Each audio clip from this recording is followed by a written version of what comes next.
Good morning, good afternoon, good evening, everyone. Sorry, my lips are chapped as shit. Hope you are well. I seem to have this inability to regulate my body temperature today, which has been not fun. Good morning, Kat. How are you doing? Sorry, I'm just gonna bundle up in a blanket a little bit. It was like really warm, and then it was cold, And then it was very warm, and now I'm cold again. Hi, Jess. Good morning. How is everyone? Like I said, I am cold. Hopefully a little bit. It was so freaking warm up here this morning. Not so much anymore. Oh well. It happens. It's fine. I got my tea. It is steeping. This is my third hand wash only mug. So instead of washing the two that I've already used, I was like, let's use the last one and wash them all at once. Because why not? All right. But yes, how are things? I'm feeling good. I was a bit well, I think I've talked about this before, where one of the things I've realized about the way my anxiety manifests itself is it's very like anticipatory. So I don't know if anyone else has like anticipatory anxiety. So it's less about the thing, it's like doing the thing, and more about building up the potential, I don't know, bad stuff that could happen as a result of the thing. So it wasn't terrible, but I was a little bit like, because I had to leave the house for things other than just taking Shadow for a walk. And so I was a bit nervous about that, but it went really, really well. So it's good. Sun is finally shining here. Oh, amazing. Get that last little bit of snow all melted. I'm sure there's still like little pockets. You know how it is where it's like 80 to 90% of the snow will be melted, but the parts that are like super shady will just still have like a little lump of dirty snow in the corner. So hopefully the sun gets the rest of those bits. Yeah. So basically, because I've talked about this before, I don't leave Shadow very often on his own. And he's much better. I think it's one of those where I think I can leave him at least up to 2 or 4 hours confidently. But it still doesn't mean that the process of gearing up to leave him for that time isn't a wee bit stressful for both of us. Because as soon as I have like my dog walking bag, and basically as soon as I put my keys from my dog walking bag into like my purse, he's immediately sus. Luckily I was smart and I loaded up what I needed to be running around in the car in the car last night and this morning before I needed to really worry about like trying to leave. Which was good because I basically had to like barricade him from running out the back door while I was trying to leave the back door. So there was a bit more resistance than I've gotten from him in the past, but after about an hour, he seemed to have settled. But basically, I adulted a bunch today, which I was like, so it's one of those, to be fair, I do it to myself because I don't like having to leave Shadow all the time.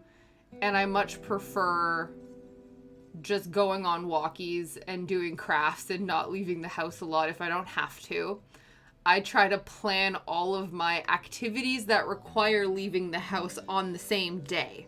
So I try to maximize the amount of, I'm like, I'm only doing this once this week, so I'm going to get all this shit done at once. So I had my dress, my wedding dress for the reception. I have to get it altered. So I had an appointment at 12 to get it altered. And I was nervous about that. I don't know why. I was even like looking at my hair. It looked a bit greasy. I was like, I felt bad. But the woman was really nice. She complimented me on my shoes because I brought them with me. Because even though the length didn't need to be adjusted, I was like, well, we might as well. So she was really nice. And it ended up not being as expensive as I thought it was going to be, which was cool. And then I had like welcome posters I needed to get printed. This was actually really funny. And I don't know, I was quite like chuffed with myself because I walked into this printing company. It's just like 2 middle-aged dudes with a bunch of photocopiers and printers and stuff everywhere. I don't know if you guys have ever been in like a print shop before, but it's usually just like, I don't know, it's just a room full of printing things and like 2 dudes just like sitting at a desk, like very cash. So I rock up and I was like, I need 2 like A4, A2 posters printed on like foam board. I don't know if you guys do that. They're like, yeah, sure. They said, yeah, we can do that. And then I was like, oh, okay, cool. I have like a thumb drive with the picture, like with the posters on them. I've designed them. And they're like, okay. when do you need it for? And I was like, oh, like not until the end of May. They're like, oh, that's loads of time. That's fine. Because I guess they're so used to people like rocking up and being like, I need, 150 business cards printed in like 2 days or some shit like that, right? So I was like, no, I don't need until April or until the end of May. I'm like, okay. And then I said to like, oh, I want it to be A2. I like, here's the picture, and I didn't know like what to do. Basically I was like, oh, I designed it. Hopefully it scales up to the A2 size. I like Googled it to know what the like points, because I think there's different ways to formulate like digital files, right? There's like physical inches, there's like pixels. So I think that's what it was. I looked up like what the A2 pixel dimensions were for something, and then I made the poster based on those dimensions. And so that's what I said. The guy was like, oh yeah, you did it this size by this size. I was like, yeah, I Googled it. And the guy in the back was like, I wish everyone did that. So it felt really good. I was like, oh, okay, cool. I'm like super prepared and stuff. And I like did things correctly. And they're actually like, it sounded like they were like, oh, phew, this is going to be like easy peasy. So that was a nice little confidence boost on my part, that I was like, oh, okay, me like trying really hard to like get the sizing right and, do all the stuff was actually like worth it. You know what I mean? So that was really nice to hear, to know. I was like, okay, cool. Like, I got this. It's good. Right? I was like, excellent. But I also felt pretty cool because I messaged Liam, but I was like, guess what? They were impressed with my design skills. And he was like, oh, okay, check you out. Yeah, they're used to people just waiting. Yeah, they must be. It must be like, oh, I need this now. I'll like wait around or something. But I was like, just call me when he's like, yeah, we'll get it done in a few days. And I was like, well, there's no rush. If you have like a bunch of other shit that needs to be done sooner, like go ahead and print them. And then, so in anticipation of all of like my family coming to visit, my brother and his girlfriend are going to be staying in our spare room. And as of right now, that's been the holding cell for like our things that we want to donate to charity shops. So kind of like, it's interesting because, like in Canada and the States, there's kind of like Value Village and Goodwill, and those are just like the two main things. And sometimes I think Value Village is associated with the Heart and Stroke Foundation, but there's basically just like two big ones. And then obviously you have your like local bougie vintage thrift shops and stuff, right? Whereas in the UK, charity shops are a massive thing, and it's like, instead of just one massive charity shop, there's all these tiny little storefront charity shops, and each of the charity shops, like, it'll be multiple charities. So there's like a charity shop that supports the hospice care, there's a charity shop that supports cancer care, there's a charity shop that supports this sort of thing, and there's just all these different ones all over the place, instead of just like taking it to a big massive like charity warehouse. And so we've had these things in the spare room, and I've been getting to the point where I'm like a bit anxious of like, okay, I want this room cleared out and sorted before everyone comes. And I know I have a few weeks, but I'm like, for my own peace of mind, the things that I have within my control to get ready are like the spare room and getting things printed and all that kind of stuff, right? So I loaded up the car, and the problem is some charity shops will take electrical items, some of them won't. So, because one of the things is obviously because we're helping my in-laws clean out Liam's granddad's place, they have a bunch of charity shop stuff or things that they haven't gone through yet. So we've been storing them in our garage, and slowly they've been going through them and stuff like that. But then what ends up happening is it's like, okay, we've determined that needs to go to a charity shop, but now we need to like get our shit together and do that. So some of the stuff was like an electrical heater that had never been used, like a little plug-in cooler that had never been used, all this kind of stuff. And so the problem with that is some charity shops will take electrical items and some of them won't, because they need to be like PAT tested and stuff like that, right? And I don't think all charity shops have the infrastructure to do that. So I was like, okay, well, as far as I know, this particular branch of charity shops, takes electrical items. There's one on this main street, but the parking there is really shit. They also have a branch up here where I know where to park, because that's another anxiety trigger that I have, is driving somewhere and not knowing where to park and freaking out about parking. So I'm like, I know I can park here. I know it's doable. I'll go there. If they take the electrical stuff, cool. If not, at least they'll take the non-electrical stuff and I can figure out what to do with the electrical stuff later. So that was my optimistic scenario. But obviously the main one was like, if they can't, it's fine. It'll be okay. It's fine. It's fine. It's fine. Turns out they took everything. So I was getting shit done today. So I was like riding high. I felt bad about leaving Shadow, but when I checked on the camera at like the hour mark, the first hour, he's upset, right? He was howling, you know, just singing the sweet, sweet songs of his people. But by the time I had checked back an hour later, he was lying on the ground eating his peanut butter Kong that I had made up for him. So I was like, perfect, he's good. And then I treated myself because I was like, look at me, boss ass bitching all over the place. And I went and got a bubble tea because I got metal boba straws for Christmas for me to be able to use when I go out for bubble tea. But when I go out for bubble tea is quite few and far between because, like I said, I don't leave the house unless it's to go for long ass walks with Shadow. So yeah, I got myself a Thai bubble tea, and I actually got a milk tea, which I don't normally get because it usually makes my stomach a bit like, it's too rich. But I was like, fuck it, I'm gonna treat myself. So I did, and it was very nice. And the guy was like, oh, do you want me to stick the straw in for you? And I was like, I got my own straw, sir. Don't you worry. He kind of like laughed at me, but I think he was like, oh, okay, cool. Check her out. Oh no. I think we've talked about this though, because you're not a fan. Are you a fan of floaty bits in your drinks? I can't remember if you are or aren't, because I also talked about like people who do or don't like aloe water would also like boba and vice versa. But if you don't like that, then you're okay. You know what I mean? But yeah, my mom had a TV that only worked through like one HDMI port when we were moving in the moving. I asked about it. So he actually took it. Oh, no way. That's amazing. Oh, that's so nice. That's the other thing too. Like sometimes it's like, if people want this is great. I've only had one bubble tea and I was not a fan. Yeah, almost choked. Orbeez, yes. Anything else? No. Oh, interesting. I don't know if I know what you mean by Orbits. I don't know if I've ever had the Orbits drink before though, but that's like teeny tiny bubbles. They're like a similar size to when all of the beauty products used to have those like bursting beads that everyone then outlawed because they were actually microplastics. That's like the size of them, aren't they? Yeah, only in the 90s. Yeah, check you out indeed, right? I'm feeling good. I'm feeling good. Which is nice because, like I said, it wasn't to the full scale because I had to remind myself that my brain likes to play tricks on me. I even said to Liam, because he was like, oh, how are you feeling this morning? Because he's at work. And I was like, I'm a bit nervous about all the running around I have to do, but I know logically that it will be fine. So I just have to believe that it's going to be fine. And it was. It was great. So that was nice. That was a win for, you know, overcoming my anxious brain today, which is good. And then, yeah, now Shadow's, like, completely indifferent. He's just, like, sleeping downstairs and chilling. So, but yeah, Orbits. Let me check. I'm pretty sure the Orbits, like, bubbles are very small. Orbits drink.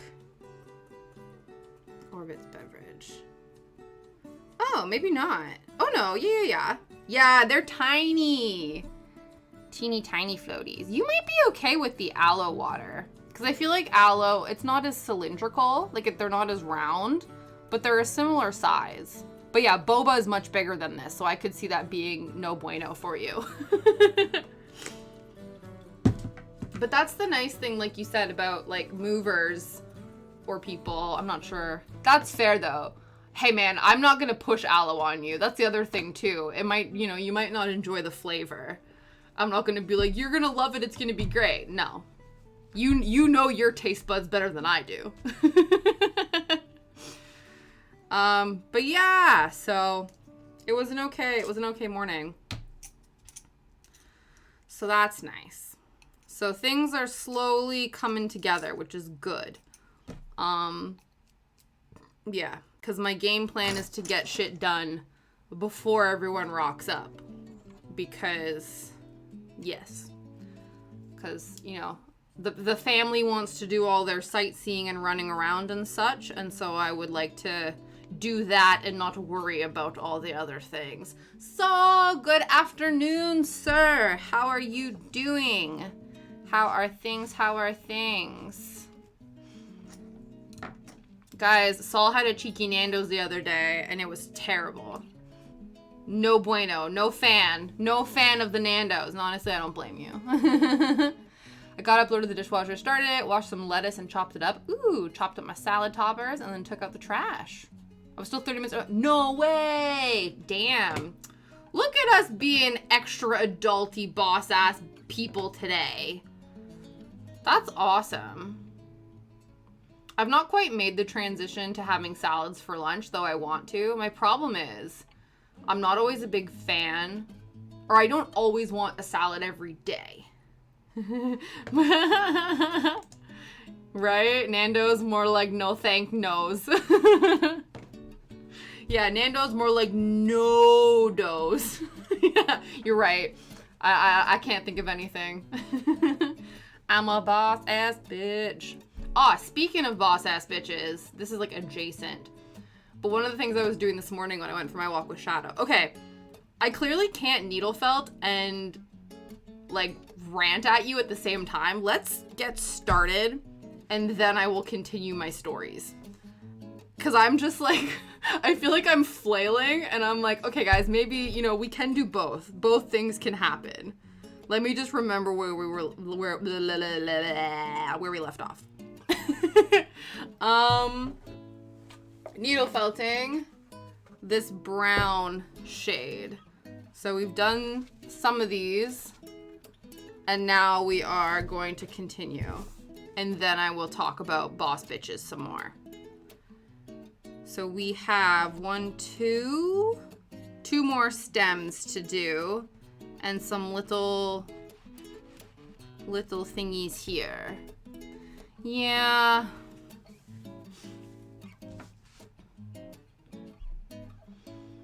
Rough and tough, but I'm glad you're still here. We appreciate your presence, even if sometimes existing is exhausting. But I'd rather you exist and be exhausted than not exist at all. Please and thank you. So I'm happy that you're here. All right, let's do this. So we're going to do more stabby stabs. But yes, boss bitches. So I was very inspired today during my walk with Shadow to listen to some Britney Spears hits and discography. Because one of the things I did the other day, I've gotten really into video essays lately. So one of the more recent ones I've watched was actually somebody named Mila Tequila doing a deep dive into all of Britney Spears' various eras, which then made me realize how I didn't really follow her music/career after Blackout, the Blackout era, which is where the iconic It's Britney Bitch started. But also that was kind of her most like chaotic and like basically paparazzi filled personal turmoil year. So when I was going through watching this video, I was like, oh man, like there's all of these songs that I basically completely missed. Now it's a bit sort of bittersweet in retrospect. That's the one I want to watch next. I want to watch the Amanda Bynes one next. Is it good? Because it's always one of those things that I'm never sure of with, like, obviously video essays about people, if they're done, like, very tastefully or not. But I feel like I liked her. The few videos of hers I've watched, they seem very well researched. And they're obviously, like, very tasteful. Because they're meant to, like, do the various subjects justice. You know what I mean? But yeah. So, yeah, that's one next. Yeah, I know, because I think that video came out, and now Amanda's been going through a little bit more, but she's recognizing, like, because I think she was diagnosed with something, and I think she was experiencing psychosis most recently, and then she ended up reaching out to somebody when she had like a psychotic episode. So she's obviously recognizing that things are happening and trying to, you know, do her best to take care of herself. So that's good. Yeah. Why is Britney the best opponent to play blackjack against? Because she's always like, hit me, baby, one more time. Yeah. That's awesome. I think the thing that was like really cool about this sort of eras analysis as well, is that I didn't realize like how cinematic her tours were. Yes, the Amanda that did the Amanda show. But yeah, so like she was going through the different like eras and the different tours that Britney did, and it seems like almost, it's very interesting because similar how Taylor Swift was doing her eras thing right now and going through her different eras, it seems like Britney almost had like different components to her show. Her show was in like 3 or 4 parts, and they each had like their own theme and stuff, and I'm like, that just sounds like it would have been an absolute blast to be a part of. But yeah, so I was listening to some songs, and first of all, there were some that I forgot about, because obviously they still were like radio playing, like dance, like what is it called, Till the World Ends, and stuff like that, which I didn't realize, because I guess I didn't listen traditionally to dubstep, that there was a certain time period where dubstep was so popular that it then sort of, I think that's, yeah, dubstep. Like where the beats, like where the, you know, Skrillex. Was Skrillex dubstep? I think so. And yeah, and so I didn't realize that all the popular music around that time was also having like dubstep influences of it. So I didn't realize that that whole like Till the World Ends album was very like bass droppy and stuff, which was interesting. Yeah, by someone and they got her somewhere herself. Yes, I did see that. Do you remember the Amanda show? I used to like the Amanda show. I wasn't like a huge Nick kid. I was more of a Disney kid, but I do remember loving the Amanda show. But it would have been so much fun to see. Yeah, definitely. Oh yeah, I think it would have been like pre-conservatorship Britney. So like probably during her like Slave for You kind of time period, that would have been insane. Even though it does seem like her, which sounds terrible, within the conservatorship, some of the shows did look really good. But obviously, like you said, I think she was almost kind of being blackmailed into performing by her family. Oh, a video from my YouTube stream. Oh, no way! Yeah, send it over. What video is this? Ah! The top 20 most dramatic Degrassi moments. Yeah, I'll have to watch that one later. I'm not a big fan of like the cadence of Miss Mojo videos where it's like number 10 was when this and this happened. Like, I don't like that almost like auto-tuney read stuff of their videos, but I do like their lists. I'm sure number 1 is when Rick shot Jimmy. That's gotta be number 1. Absolutely. Nickelodeon for me was Sabrina Teenage Witch, Keenan and Kel, Amanda Show, Harold and Rugrats. Did you ever watch all that? Because all that was like before Keenan and Kel and Amanda got their own shows. They were part of that. And then that was before Jamie Lynn Spears, another Spears one. She then got her show, whatchamacallit? What's it called? Zoe 101. I think she got that off the heels of being in all that as well. Lori Beth Sternberg was my jam. Yeah. She's an icon. You were more of a Nick kid. I was definitely... Yeah, when Thingy shot Thingy. Yeah, I think Amanda's show, Keenan and Kel, so it was like before that. So I wonder, because the other thing too, right, is it's whether or not the specific shows got picked up and brought overseas too, right? Because there's like, because you're a bit older, so I assume it would be... I don't think that's who got her pregnant, Kat. Wasn't it like her high school boyfriend? I'm pretty sure it was like who she was seeing at the time, but the guy who is the CEO or the inventor, Rick, Was it Rick Schneider? Rob Schneider? No, not Rob Schneider. Yes, Rob Schneider? No.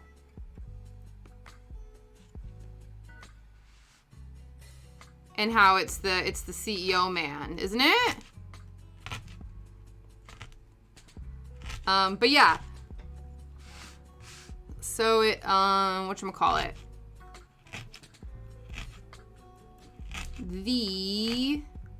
Yeah, with all that, I don't know. Dan! That's his name. Dan Schneider. Yes. I don't know if it. Yeah. So I think too what then probably happened is, even though you're a bit older than me, Saul, so all that would have been in your age range, probably what you were getting streamed over there was what was really popular, and maybe all that wasn't like considered marketable overseas at the time, you know what I mean? I think it sometimes depends on like what it's like with music acts, right? I'm sure it's very similar where like certain shows probably crossed the pond but other shows didn't. But yeah, Dan. That's who it was. Yeah, Rob Schneider is a different person. Mm-hmm.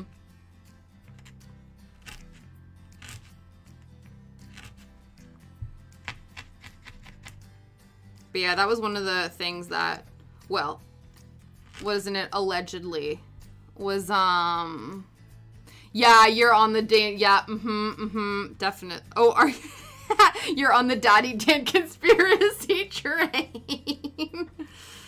Yeah. Yeah, because I don't know if you guys, that was one of the things that I listened to last year. I listened to the audiobook version of Jeanette McCurdy's memoir, and obviously she can't name Dan Schneider by name, but she alludes to him in her memoir, which again, incredible, but absolutely got me in my feels and a little bit not in a good headspace afterwards. Thank you. Yeah, this is my first attempt at needle felting like a flat object. It's another kit by our good friends Timits. They're the same ones who did the like needle punch kit. So now they've done this as well. But yeah, there's a few different ones actually. There's another tea related one right here, which I also would not mind procuring at some point, because I think it's also very cute. But yeah, I'm wondering, because I guess this is just kind of like a felt sheet. So I'm wondering if, moving forward, I could make my own felt projects. Oh, did it? Whoops. Yeah, that's what I was just about to say, Jess, about Alexis. Because she is now doing her own, like, advocacy work. And how she got totally bullied by people and all that stuff. I wonder how Victoria Justice is doing, because I feel like nobody's sort of left Nickelodeon unscathed, but I don't know if she's talked about it as much. And whether or not they're not allowed to. The other thing, too, that I found out about Nickelodeon and with their child stars, when I was down my rabbit hole of, like, listening to, whatchamacallit? Like former child stars on podcasts. One of the ones I was listening to was, now they have their own podcast, but I listened to one where they had a guest who was, his name's Devin Werkenheimer or something like that. So he played Ned on Ned's Declassified School Survival Guide. Did you guys watch that one? Or was that a little bit were you guys a bit too old for that one when it finally... But that was another show that I was into. Not like super aggressively followed it, but if it was on, I watched it. But he, and as well as Josh Peck from Drake and Josh, they aren't entitled to royalty checks from, or their residuals from their show. So their shows still air on Nickelodeon all the time and on Paramount Plus and stuff. And whatever deal they were struck, they weren't entitled to royalties. So you know how normally if you star in a show or whatever, you get royalty checks. The kids weren't able to get they weren't. And even too, Devin was saying how he tried to negotiate his contract every year to get it worked into his contract that he would get royalties from the show airing. And every year Nickelodeon was like, no. And also, if you fight us on this, we can just replace you. So he was like, well, do I want to be the lead on a show that's beloved by everyone? Or do I want to get residuals? Or basically, do I want to be fired? Like, they're like, oh yeah, no, we can replace you, you know? And so he never ended up. To the point, too, where I saw a clip of Josh Peck's podcast where his friend, Jason, who was like part of David Dobrik's Vlog Squad and junk back in the day, he actually had a guest role on an episode of Drake and Josh, and he was telling Josh that he gets a residual check every time that episode is played, because he had like one line in it. But I guess because he was an extra, the way that his contract was negotiated, he gets a residual check for that appearance, whereas Josh Peck doesn't get any residuals from Drake and Josh, which is bananas. And it just shows, right, like how definitely Hollywood is like coming under a reckoning of how they mistreated child stars. And I don't know, like, it's one of those where that's why it's really tragic, and it sort of like ruins the fourth wall of like, these are all these shows that we were obsessed with growing up, and it turns out that everyone was being mistreated on our beloved shows.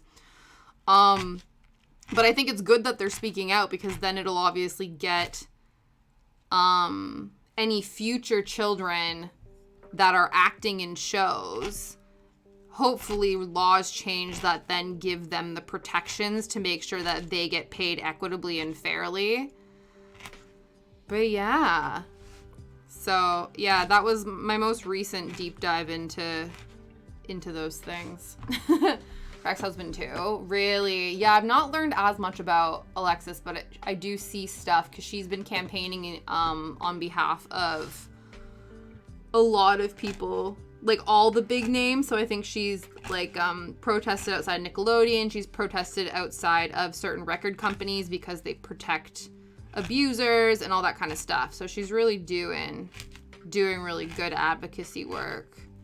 But obviously it's unfortunate that the advocacy work the catalyst for her to becoming an activist was going through absolute bullshit herself. You know what I mean? That's the part that we don't want.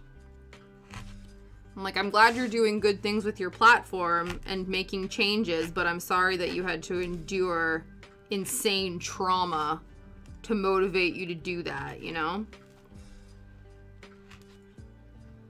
Okay.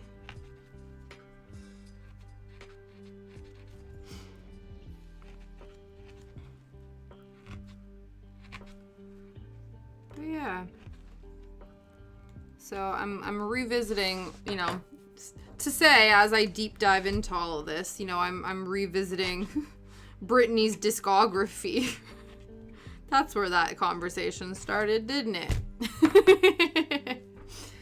But yeah, so it's been interesting. Obviously, like the bangers and stuff, but there was other ones that I like forgotten about that were like kind of more B-sides or not official singles that I was like, this song slaps.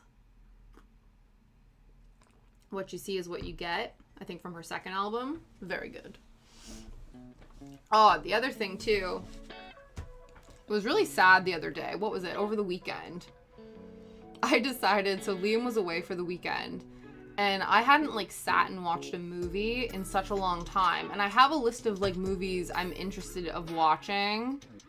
Yeah, Lucky was good too. There was a whole movie, or are you talking about the music video?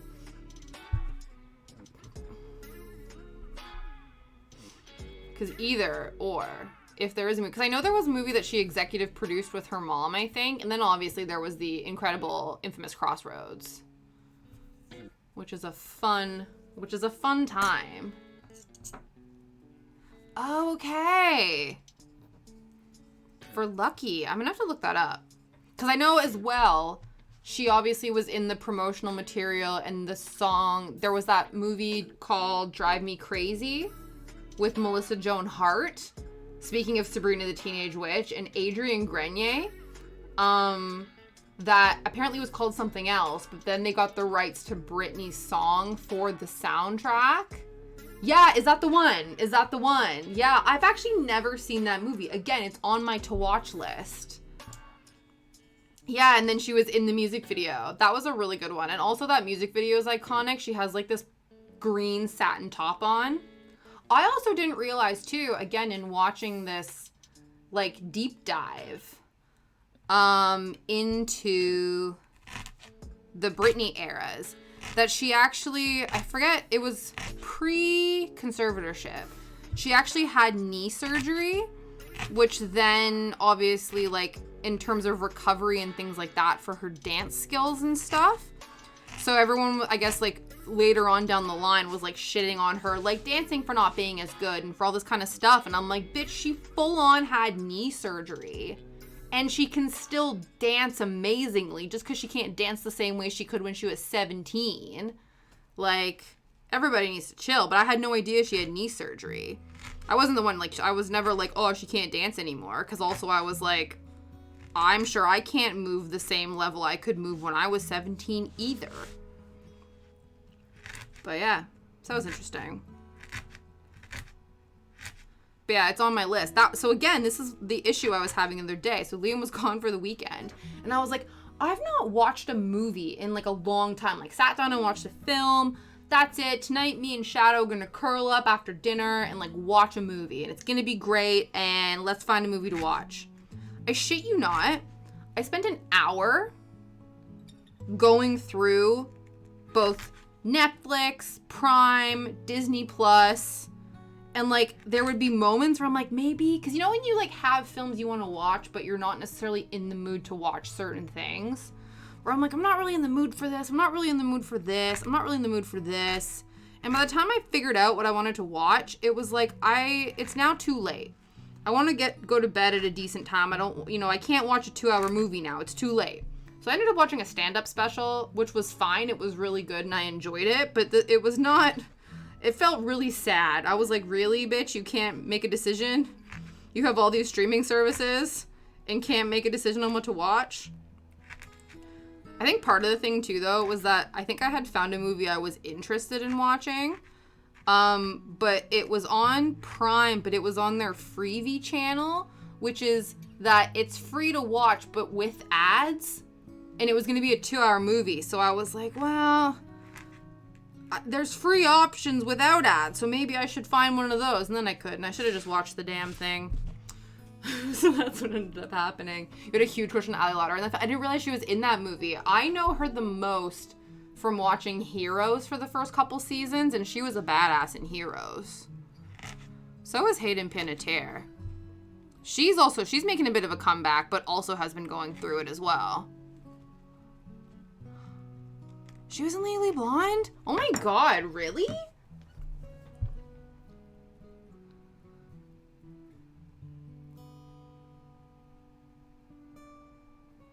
Was she?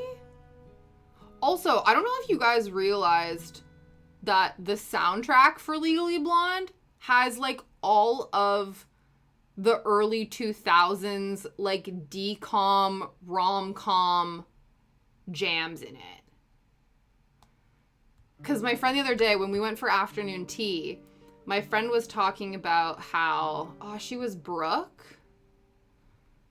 How she had a job interview.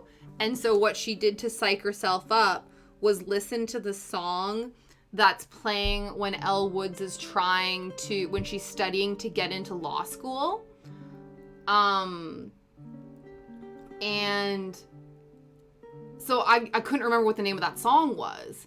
But then I was thinking, next time, if my friend has another job interview, she should listen to Perfect Day by Hoku or One Girl Revolution by Super Chick. Yeah! Right! I forgot! Yep, now I know. I know exactly who you're talking about. Yes. I remember that now. Oh, she was so good. I think I like dark-haired people who look like they could hurt me if they wanted to. That's amazing. I love that. Yup. But yeah, so it's this song. I don't know if you guys, it's called Watch Me Shine. And then, yeah, so then I was like, oh, you could listen to these other songs. Because I know One Girl Revolution, obviously from DCOM's Cadet Kelly. But it turns out it's on the Legally Brown soundtrack as well. Oh, what's her face from Buffy? I think I know who you're talking about. Is it the one who's like Xander's girlfriend? The one who's like a witch? I never watched Buffy, but I think I know who you're talking about. Buffy. Is it... Oh, maybe Charisma Carpenter? Faith. Oh, Eliza Dushku. Yeah. Yeah. Oh, yeah. Abso-freaking-lutely. Eliza Dushku. Because also, she could kick your ass if she wanted to when she was in Bring It On as well. So, absolutely. Yeah, no, Eliza Dushku's a badass. I can see that.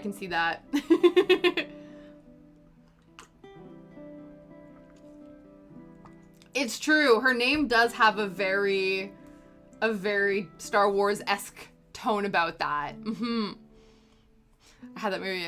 Really? Bring It On. Have you watched all of the direct-to-DVD sequels? Apparently there's another one.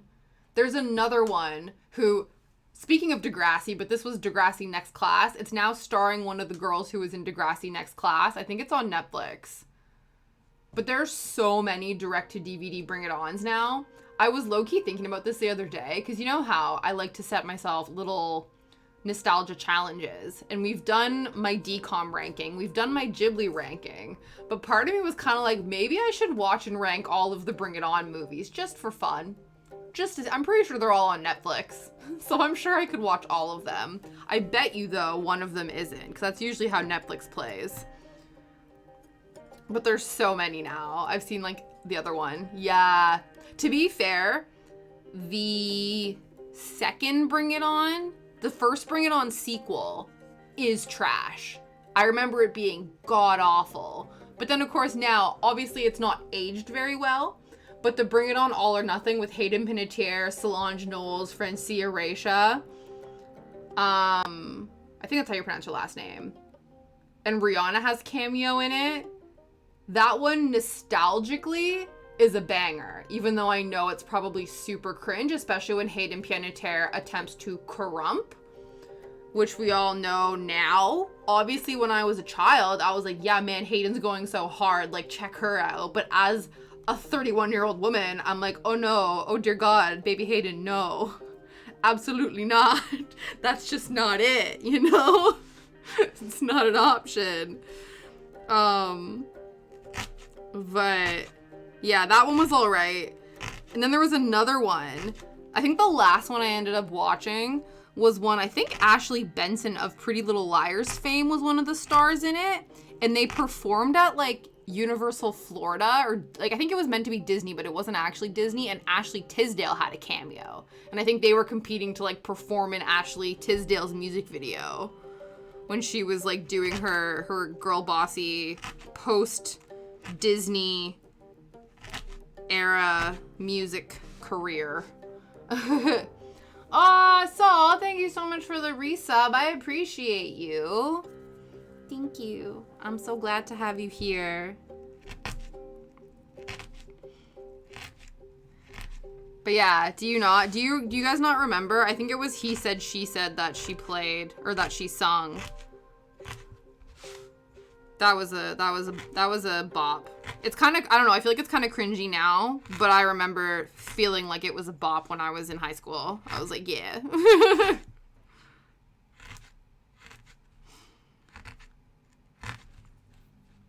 But yeah, how many? Let's see. Let's put this little thing in here.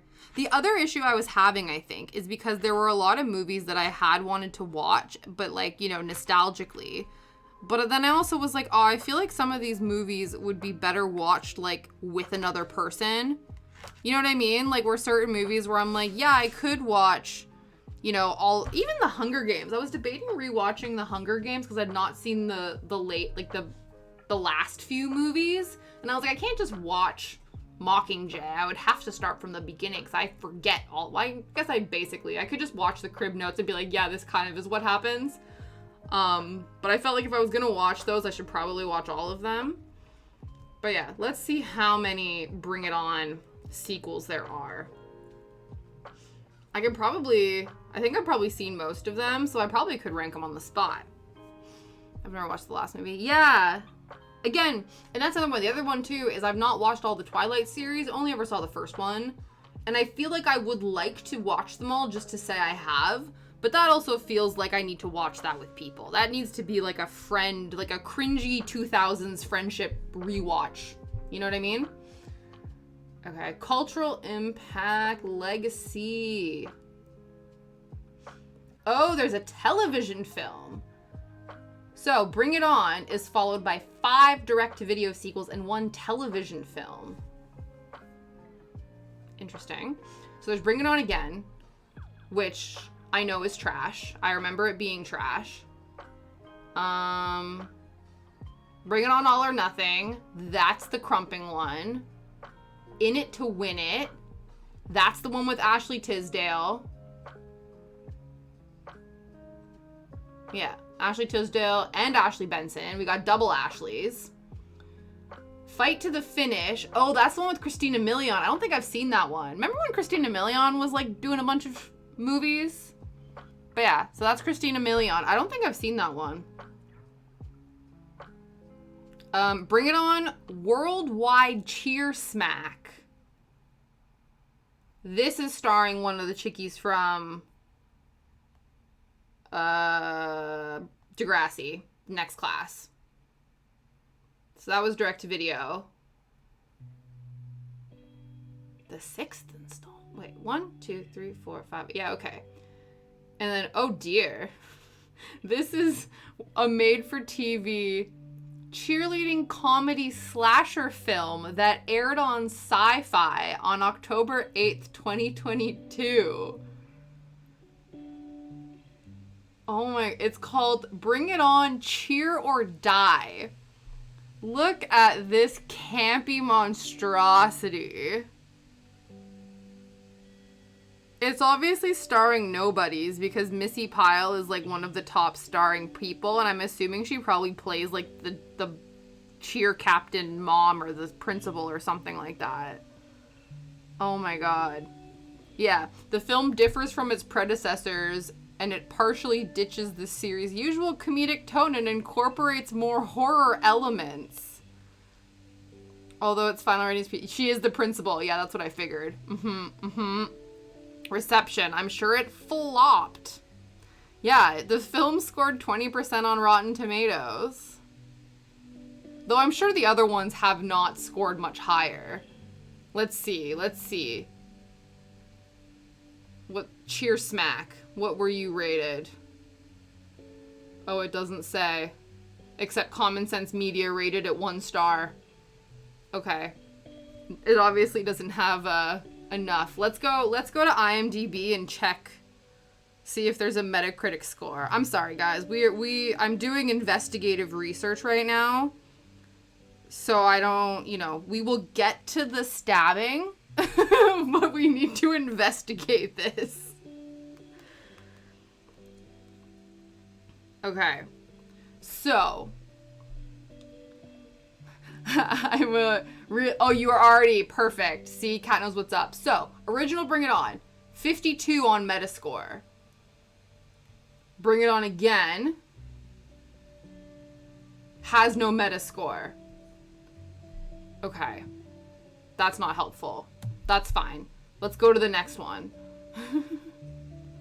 Ooh. Bring It On All or Nothing. Does not have a Metascore. Okay, I guess we need to go based on the user-generated score on the side. Okay, 6.1 out of 10 for the first Bring It On. 4.4 out of 10 for the second one. 5.5. That's not higher than the original, is it?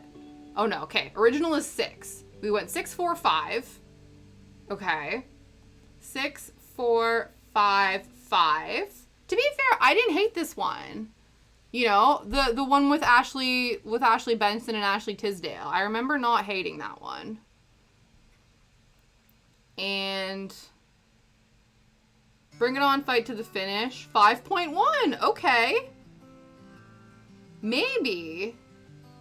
Oh, 4.2. And I bet you this one's like 3.8. Oof. Oof. Cheer or Die is 3.8. That's rough. That's rough.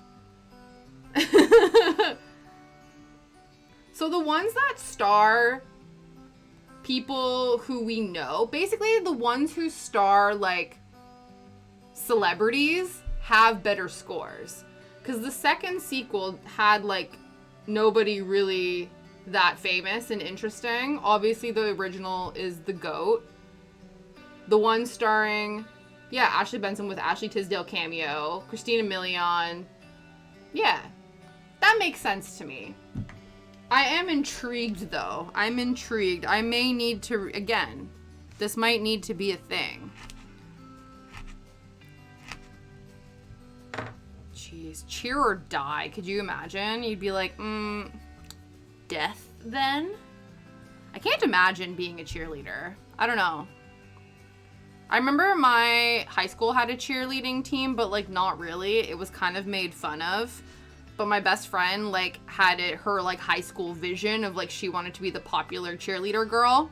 But the cheerleading team was made fun of at basketball games. So that's just to show you how the stereotypes didn't exist in at least in my high school. I don't know if anyone else had cheerleaders where they were. But yeah, they tried to make cheerleaders happen, and it just didn't happen.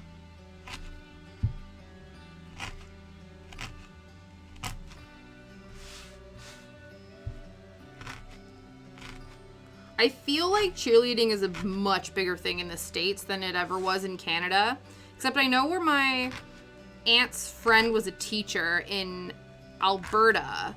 I think they had a decent cheerleading squad team that like went to nationals or whatever the big cheer competition is. Yeah.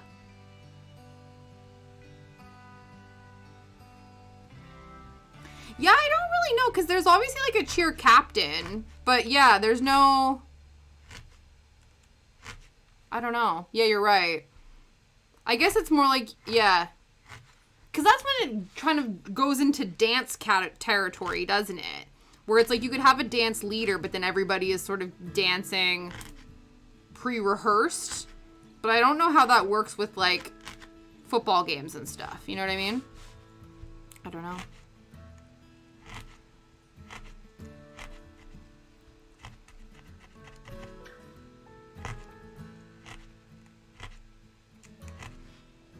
Because, like, I like the dance component of cheering. Because I've always enjoyed dancing and stuff. And, like, choreography. That was a difficult word to say all of a sudden. But I'm not a fan of, like basically, like, this smile. Ready?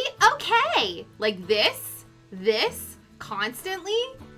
Like, you know, like, this face just plastered on my face for 45 minutes. I don't think I could do it. And, like, I feel like my face being plastered like this and, like, I just have to talk like this all of a sudden. I can't not. I'm not quite sure why. It's just, like, I have to. I don't know. I think, like, I'm stuck. So, yeah, that was the part that always bugged me about any sort of cheering, is the cheery aspect of cheering. I'm like, no. My school had a pretty good cheerleading team, and it was fun. Yeah, that's the thing. Like, I think it would be interesting to watch. This is the most cheered up I've been, so it's working. Oh, excellent. I'm glad. So they shouldn't be called cheerers, with the captain being a cheerleader. And so they, oh, right. Yeah, because cheerleader is like, who is the leader of the cheers? I guess the point, you know what it is probably? In the context of that, it would be like, so the squad, if you will, the squad leads the cheers of the audience, right? So as a spectator sport, you got all these audiences in the stands, and the job of the squad, or the cheerleaders, if you will, is to collectively lead the cheers for the audience to participate in. So in a way, I guess there's like a group of leaders, and they are leading the cheers of the audience. So in a way, that does make sense. I feel like our school won nationals. Oh, wow. Damn. They went to Orlando a lot. Yeah. So I'm pretty sure. So if your school was in the fictionalized Bring It On universe, they would have met Ashley Tisdale in whatever year this was. What year was this?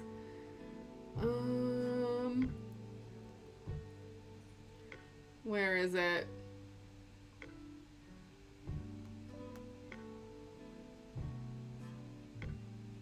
2007. Yeah.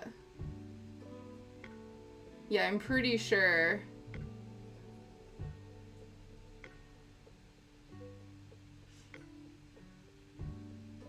Oh, I completely forgot that this was the plot of this movie. So, the one with Ashley Tisdale, the Bring It On one, apparently they made it almost like a West Side Story plot point, where the captain of the West Side Sharks starts a relationship with a male member of the East Coast Jets team, which is the rival cheerleading team. I didn't know they tried to make West Side Story happen in the Bring It On cinematic universe. I completely forgot that that was the point. Interesting. But yeah. Yeah. Oh, see, so you say that, but I know you are similar to me in that we are not big watchers of the sport balls. But I have seen my fair share of hooliganism here in the UK, and I think, you know, to be fair, you don't even need cheerleaders to get a crowd of footballers to start chanting their own cheers. Like, you just have to just, like, look, and they just start throwing, they just go, blah, blah, blah, blah, blah, like, they just start yelling. They do it themselves. You know what I mean? Like, there'll be a seer of, and technically they are doing their own cheering. Sorry. That was aggressive. I feel like I was screaming that. Looks like there's one. That's still good though. Junior varsity nationals. That's awesome. That's still a varsity team. That's still really good. But yeah, ready? Okay. Oh my god. I'm like I'm like already embarrassed at that clip that I've like lost track of myself. Okay. Let's continue felting. Oh, man. But yeah. So what I'm saying is maybe I need to have a Bring It On marathon. That's maybe what needs to happen. But yeah. Nope, didn't get the appeal.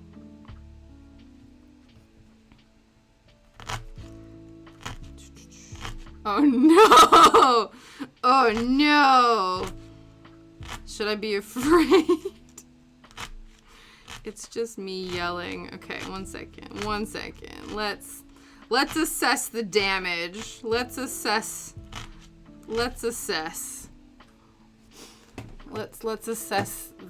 my ego.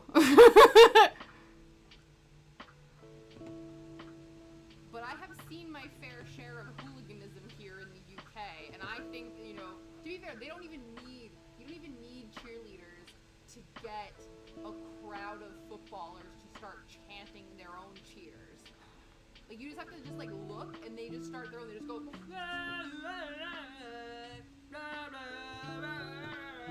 like, they just start yelling. They do it themselves.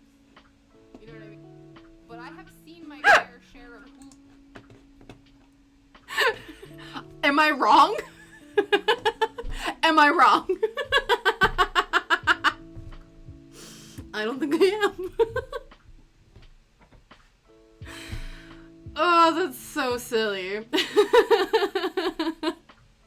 I also like, too, when clips on Twitch are generated, they just give it, like, random names. So this clip is clips.twitch.tv/dead frozen porpoise T-bowing. What? It's like they use a what 3 words for clip generation, and it's just random. They changed the school logo. Oh, interesting. Maybe it needed updating. They got funds to reinvigorate the school.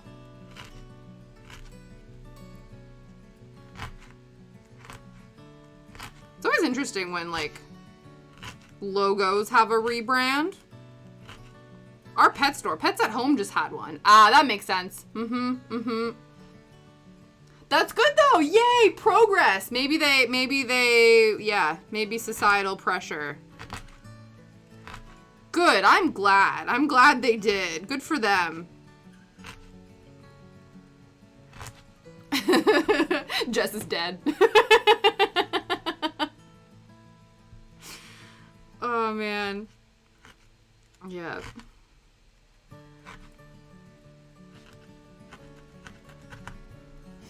So continuing on my streaming woes, not of the Twitch streaming, but of my ability to find content to watch.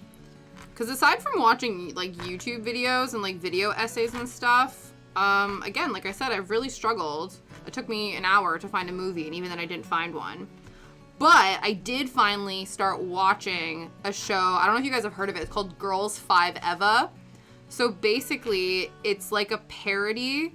It's a parody TV show. My mom talked about it. It aired on Peacock, which like we don't have, so it took forever to get to us. But it's now on Netflix, 2 seasons, and it's basically about a girl group similar to like the Spice Girls, who were like a one-hit wonder in the 90s, 2000s, and their song gets sampled by some rapper in like, you know, modern day, and then they think, oh, this means that maybe we'll get popular again. So they're trying to revive their music career as like a bunch of 40-something-year-old women who used to be in a pop group. And so it's them reconnecting and like trying to make it big again, despite the fact that like they weren't like, you know what I mean? Like that's sort of basically like, you know, when the Spice Girls or Bewitched or any of these bands like got back together, but more chaotic. Yeah. And so it's really fun. It reminds me of a little bit, I never watched the show, but I had an album of the band called Together, which was a MTV generated boy band that they had like a reality TV show. And they created a couple albums. I think they first had a movie. But yeah, so that was them. So I have one of their albums because their song, The Hardest Part of Breaking Up is Getting Back Your Stuff. And it was all about dating a kleptomaniac. That song was on the charts of YTV's The Hit List. And so I then bought their entire album, not sort of realizing till I was a lot older that obviously it was like a parody album, that they were parodying pop songs and stuff. Yeah! Yes! You plus me equals us. Yeah, they have a song called like Calculus. Yeah, there's the rap, right? You plus me, it doesn't equal us. You took my car, now I gotta take the bus. I thought I had a girl that I could trust. I guess I never knew my calculus. And then each of the boys had like their own persona. So there was like the cute one and the funny one and the shy one and like the edgy one and then the old one. It was really funny. So this Girls 5 Eva group, you're gonna watch the video right now. It's very good. It's a good one. I think it's actually Chris Farley's brother. I think his name's Doug Farley. He plays the old guy in the pop band. But anyway, yeah, so Girls 5 Eva, it actually stars Sarah Bareilles, who I feel like she got mostly famous in the mid-2000s for having her song Love Song. You know, I'm not gonna write you a love song as you asked for it. Yeah, he did. He had cancer. Yeah, it was really sad. But yeah, so she's really famous from that one, and then got really famous for starring on the Broadway version of the movie Waitress. Uh-oh, that's not good. Let me check. Let me check inspection. Says it's stable.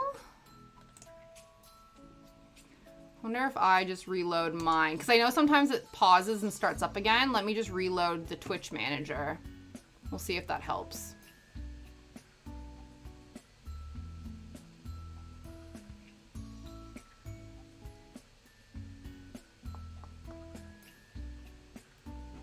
Cool.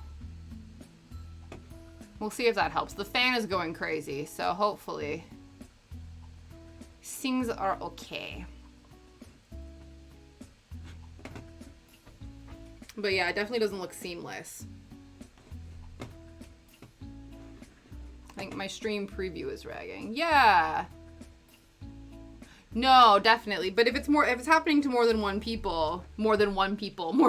person, then I can see if there's anything on my end. Because obviously I know I'm on slow mode, but I'm not quite sure what that does for your experience.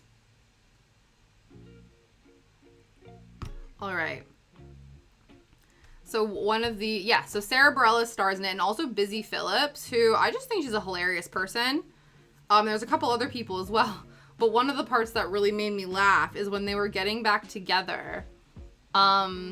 They were trying to like practice I don't know, what basically they needed to write, they were going to do like a pop-up performance, and so they wanted to practice because they obviously hadn't gotten together in a long time. And so one of the things they did, which they're doing a movie version of the musical, which is really cool. They've been doing that a lot lately. Is doing movies based on the musicals that ended up being based on movies, but now it's a movie musical version of the movie. But yeah, and so it actually made me laugh out loud because one of the things that they were joking about, and it was one of those lines that you blinked and you missed it, but they said, okay, girls, let's do our Britney scales. And they start going, yeah, yeah, yeah, yeah, yeah, yeah, yeah, yeah, yeah. Yeah, yeah, yeah, yeah, yeah, yeah, yeah, yeah, yeah. Because they're trying to act like Britney Spears. So they're basically doing scales, but like to Britney's like, yeah, yeah. You know, that sort of thing. I can't do it. I used to be able to do it. I was like, ugh. Yeah, yeah, yeah, yeah, yeah. Yeah. So they're doing their Britney scales. And like, yeah, yeah, yeah, yeah, yeah, yeah, yeah, yeah, yeah. Like her breathy sound. And that made me laugh. So a lot of that, there's like little inside jokes, and then of course they're trying to write a song, and somebody pitches them a song, and it's like really misogynistic, and they're like, we're in our 40s, we don't feel comfortable singing stuff like that, and then the other bandmate was like, all of our stuff was derogatory and misogynistic, what are you talking about?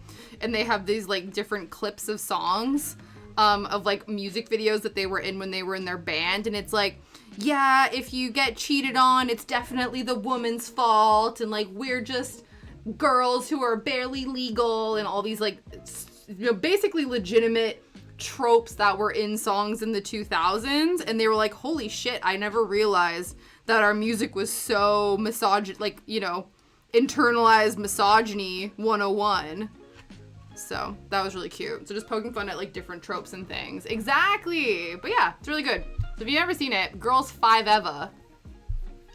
And it's really cute because their intro song is like, we are girls 5 ever because 4's too short. Like something about like the time. They're like, forever isn't long enough, so that's why we're 5 Eva.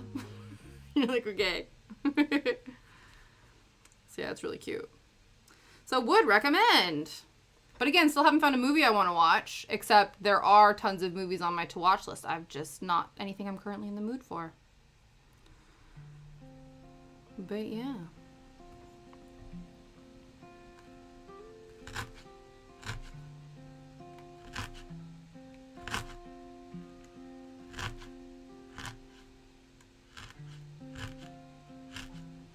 But yeah, definitely. Taught so much. I'm really interested. There's a YouTuber that I watch, and she's just done a video essay. I've not watched it yet, all about like the fashion magazines and how they had like like the teen fashion magazines and how they had such a chokehold on us in the 2000s, and now they're like not really as relevant anymore. So I'm excited to watch that because I was an avid tween magazine collector. To the point where, like, I actually had to, like, I literally had on my bookshelf just, like, 2 rows of just, like, J14 magazines. And I probably didn't get rid of them until I moved away for grad school. So I was, like, in my 20s when I finally got rid of these magazines I had had since I was, like, 7. Since I was in, like, the 6th grade. I've been reading dirty, dirty books, and I had one open on my screen yesterday because I was bored at work. The uniform guy came in for to sign some stuff, and it was just open for the whole world to see. That's so silly. Is it really big writing, too? So there's just, like, cock and balls just across your computer screen. Not literal cock and balls, just the words cock and balls. Or maybe, I don't know, do smutty books have pictures sometimes? Maybe they do. I'm not sure. I have not partook in a smut book in a hot minute, so I'm not sure. I'm sure there must be like picture book or big font ones. One of them did I was not prepared. Yeah, truly, I would not be prepared. No, absolutely not. That's so funny. I was like, I'm at work. It was big enough. Way! Bada bing! That's so funny. Way! Was this the one about the orcs, the office orcs, Kat, or was this a different one?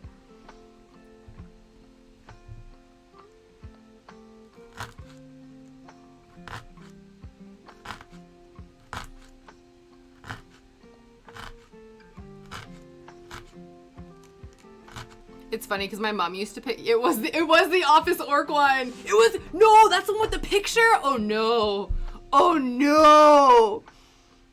Oh no! Oh dear! That was of all of the books, for that one to have artwork in it, I would be scandalized. It sounds like you were scandalized. Oh my goodness. Oh dear. You heard about Chuck Tingle? No. I say cautiously. Right now I'm reading Ice Planet Barbarians. Damn. I just love the titles. I love the titles. See, these are not your mama's Harlequin romance. That's what my mom used to read. You used to be able to pick those up at the grocery store, and they were like buy one, get one half off or whatever. Or buy 3 for 2. And so she would call them half books. Okay. Oh, is it? This dude is an author that makes it land. Really? But yeah, so she would call them half books because she said they're not really like of any literary value, but they're still a written word compiled in a book. So we called them half books. But I was just fascinated by like the covers of them. Because it's always like some woman staring longingly like at a cowboy or a fancy businessman or like a lumberjack or something like that.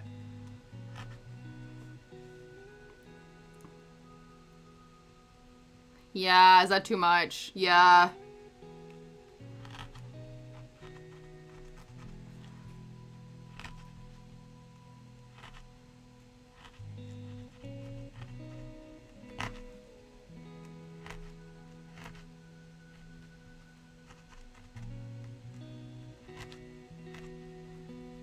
I don't know, man. I low-key feel like I'm kind of, like, and not even intentionally.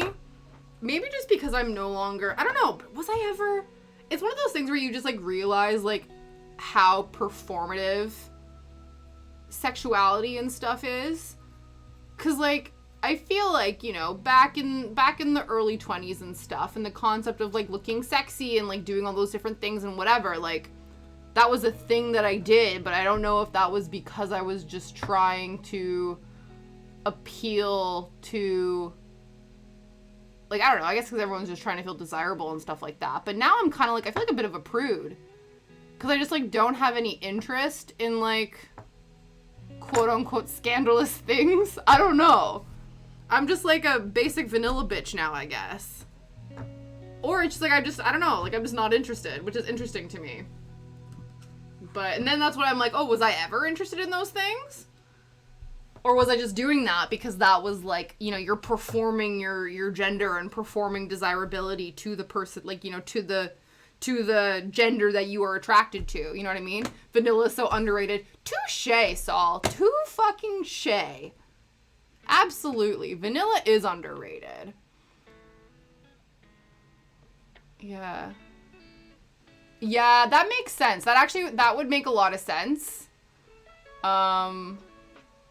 Yeah, the harem ones. But yeah, see, I would like that. I like Greek god and mythology, but then when you think about mythology and you're like, yeah, it makes sense that those are harem-based. I read one of those, like, oh boy, yeah, I don't know.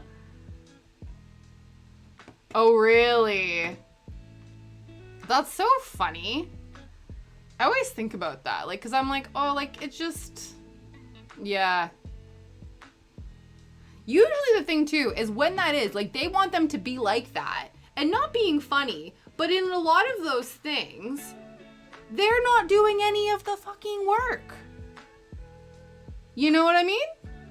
Like, they're not, half the time, if they're trying to emulate those videos, that, or they're, like, I don't know, like, jackhammering, and that's not pleasurable for anyone. You know what I mean?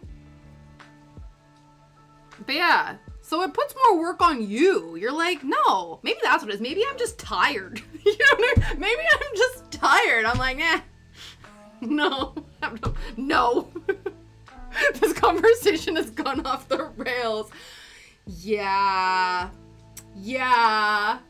Whose fault is that, Kat? Whose fault is that? It's alright. It's all good. It's all good. What were we talking? I don't even know how we got here. But that's fine. It's not about the destination, guys. It's about the journey. It's true. Those damn Ice Planet barbarians. They need to cool off.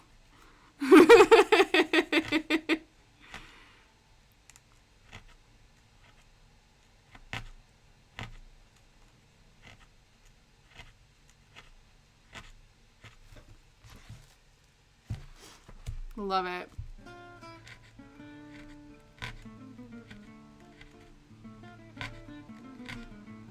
Okay. Wow.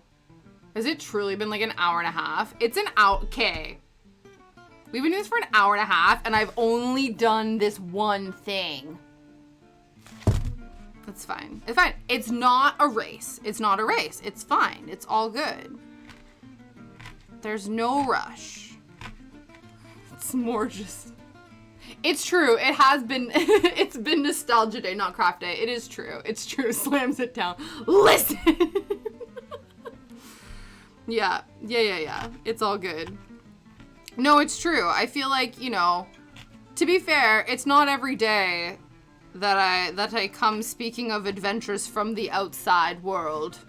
And then that just seemed to have, generated and dissolved into all sorts of topics. Which is excellent. Because I feel like some days I don't know what the hell to talk about. And now it just seems like we just, anything and everything, right? And that's what we want.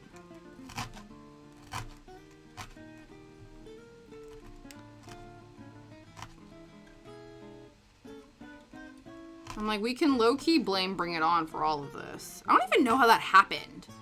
It's fine. It doesn't matter. It's all good. It doesn't matter.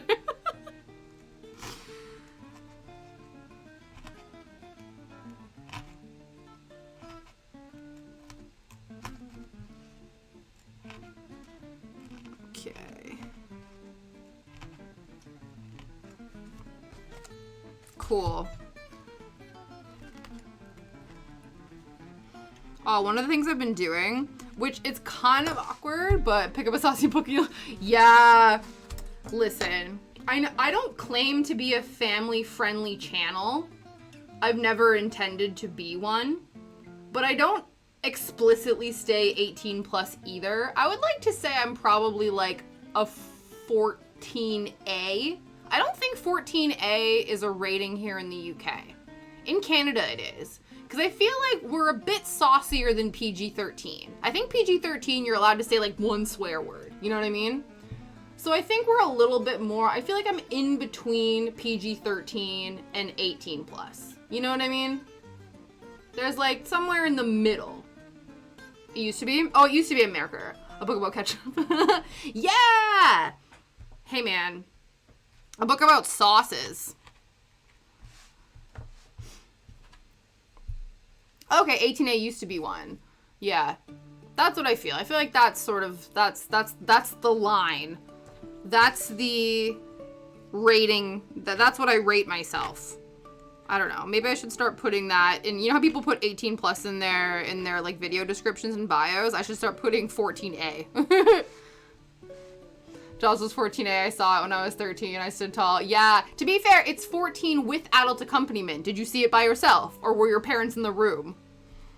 Or there was an older sibling?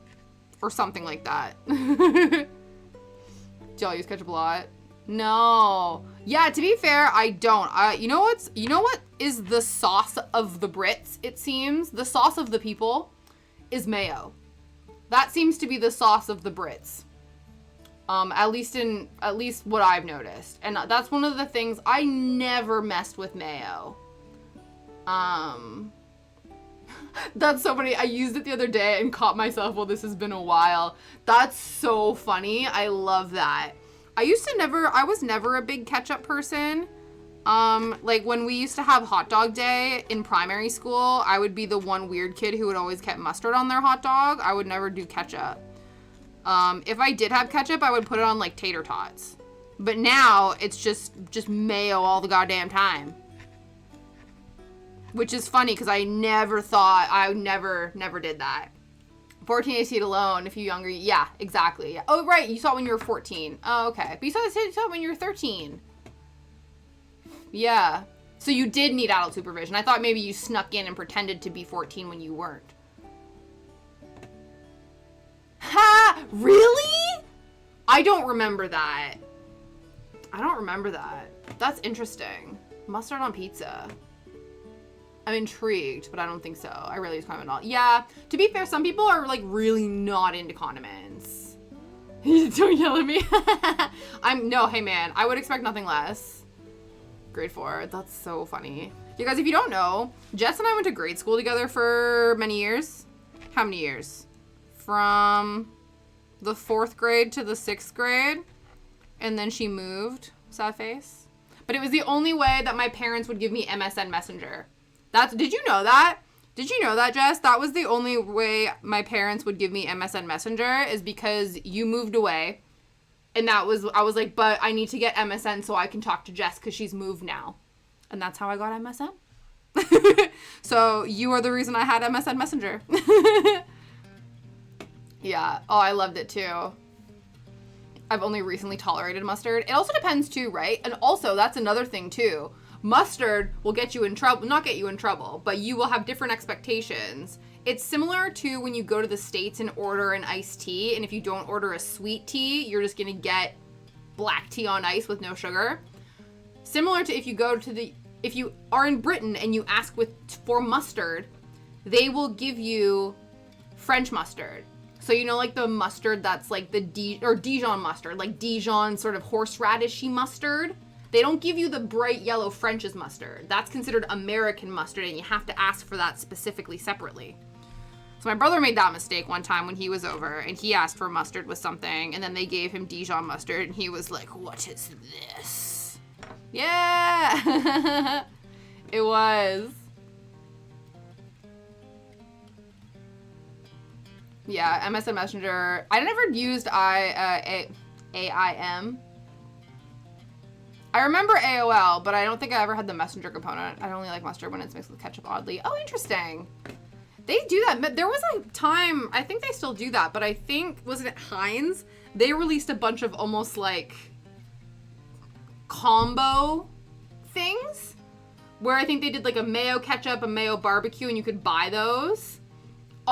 The away messages were where you poured your heart and soul via song lyrics. You know?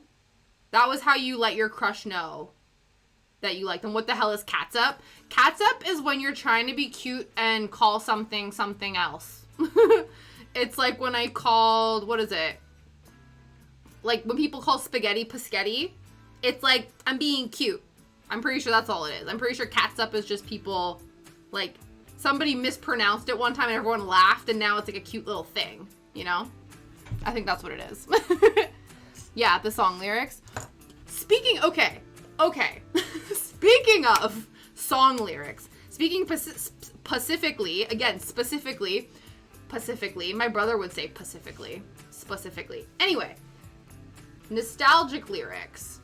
So when I was listening to my 30th birthday playlist, I was coming to the realization that Hilary Duff has some like very profound philosophical lyrics that hit really hard as somebody who has anxiety / depression.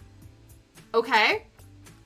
Here is my, today, this is my thesis. This is my thesis statement that Hilary Duff, aka the songwriters for Hilary Duff's first album, are low-key philosophers. Okay? Oh, really? Catsup is ketchup without sugar. I never would have guessed that. That's very bizarre to me. That's really weird. I didn't know they were two different things. Had a bit of a crush on her? I think everybody did. I think a lot of people did. She was a cutie patootie. So, in this thesis, in this essay, I will. You still have issues. Yes. I still have, so I think was it Walmart or Kmart where she had her Stuff by Duff line, and I got 2 lip glosses from her Stuff by Duff line, and it came with 2 Hilary Duff magnets. I still have the magnets. They're on the mini fridge in the garage right now. And I think I still have her first album. So, did it last for about a month? And then did you switch to Lilo? Because Lindsay Lohan was like the edgier Hilary Duff, right? You were usually Team Lilo or Team Hilary.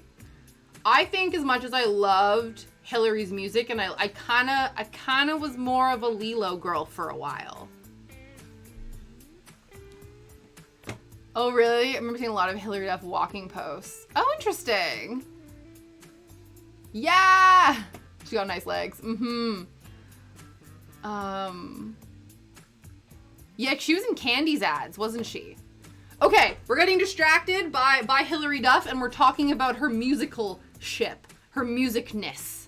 Yeah! Oh, her music video for Wake Up. That was interesting, because Wake Up was interesting, because then you had multiple versions of Hilary Duff. Because I think there was the one where she was, like, wearing different wigs and things. ONTD is a trash website. Oh, interesting. I don't know if I know that one at all. I didn't switch to Lilo, but I did enjoy them. Yeah, her movies, on it. Again, I could talk ad nauseum about my absolute love for Freaky Friday with Lilo and Jamie Lee Curtis. But we're getting distracted. We're getting distracted about, we're getting off topic, even though we're still sort of on topic. But this is adjacently on topic. So, oh, Jesus. Okay, it's fine. So, I was listening to, so as somebody, you guys know, so the penchants for, they're sort of like, okay. Okay, no. So, the sort of like simplification of depression and anxiety, what the fuck was that? Every once in a while, people drive on the highway and they just seem to have their subwoofers blasted up to 11, and then it shakes the whole house. And I'm like, that can't be good for your ears.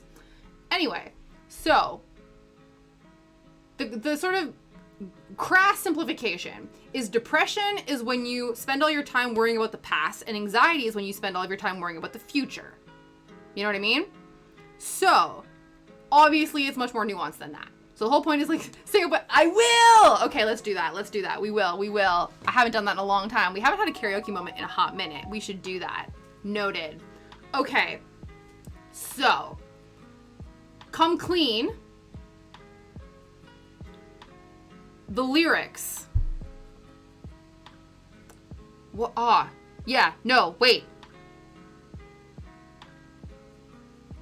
I think it is. Oh my god. Okay, let's do the first one. Oh my god, my mind is blanking. My mind is blanking. Knees weak, arms are heavy, mom's spaghetti. So, Why Not? Which was the hit, the first one that started it all, kind of. So, anxiety is about stressing about the future and worrying about things not working out. And the lyric is, why not take a crazy chance? Why not do a crazy dance? If you lose the moment, you might lose a lot. So why not? Why not? And I'm like, shit, yeah, why not? You know what I mean? A lot of times you worry about things not going right, but you should just freaking do it. Because why not? Because you might lose a lot if you don't. You know what I mean? And the other one, I think it was Come Clean as well. Right? Right? See what I mean? And then the other one was about... Well, I have to, because there was a specific line. I need to look this up. Or maybe I'm just reading into it too much, but I'm pretty sure. Yeah.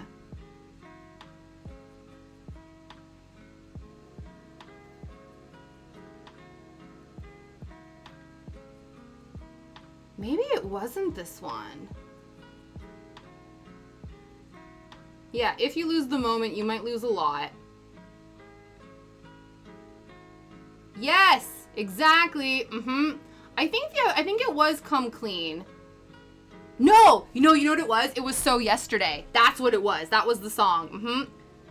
That was the song. Sorry, I got my inspirational H stuff. So Yesterday. That's what it was.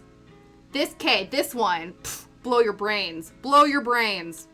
Did everyone have... So I remember my best friend Laura, Jess will know Laura, her older sister, when this music video came out, Hilary Duff was wearing this orange shirt that said Everything is Bigger in Texas on it. And my friend's sister found the shirt and had it. And I remember thinking she was so cool that she had the shirt that Hilary Duff wore. But this one, So the lyrics, or the bridge, the lyrics for So Yesterday is, if it's over, let it go, and come tomorrow, it will seem so yesterday. Laugh it off, let it go, and when you wake up, it will seem so yesterday. Haven't you heard that I'm gonna be okay? So it's all about letting go, Jesus. It's all about letting go of the past, and knowing that when you wake up the next day, things will be better and it'll be okay and you're gonna move on and be stronger and be awesomer. So just let it go. You know what I mean? Basically, Hilary Duff walked so that Elsa could run, is what I'm saying. So yeah, so that was my realization. So if you ever, have trouble letting go of your past, it's all about letting go of Jesus. Yeah. Maybe that too, if you have religious trauma that you need to work through. But yeah, so yesterday hit me real deep when I was walking Shadow the other day. I was like, damn, if it's over, let it go. Fair enough. All right, let's find Wake Up. I think this is the one that Joel Madden co-wrote. Because you guys remember that? That was scandalous when Joel Madden and Hilary Duff got together and everyone was like, ooh. So I'm pretty sure he wrote or co-wrote Wake Up.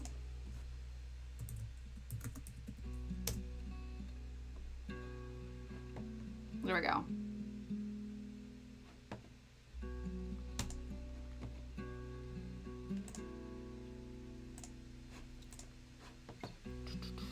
Let's pop this out. Pop out chat. Put you guys here. Put this here. Put this here. Let's mute the guitar. Let's play this. Turn this up so we can hear it. Let's go into full screen mode. Hello. We've not done this in a while. I was thinking about this today. We've not karaoke'd in a hot minute.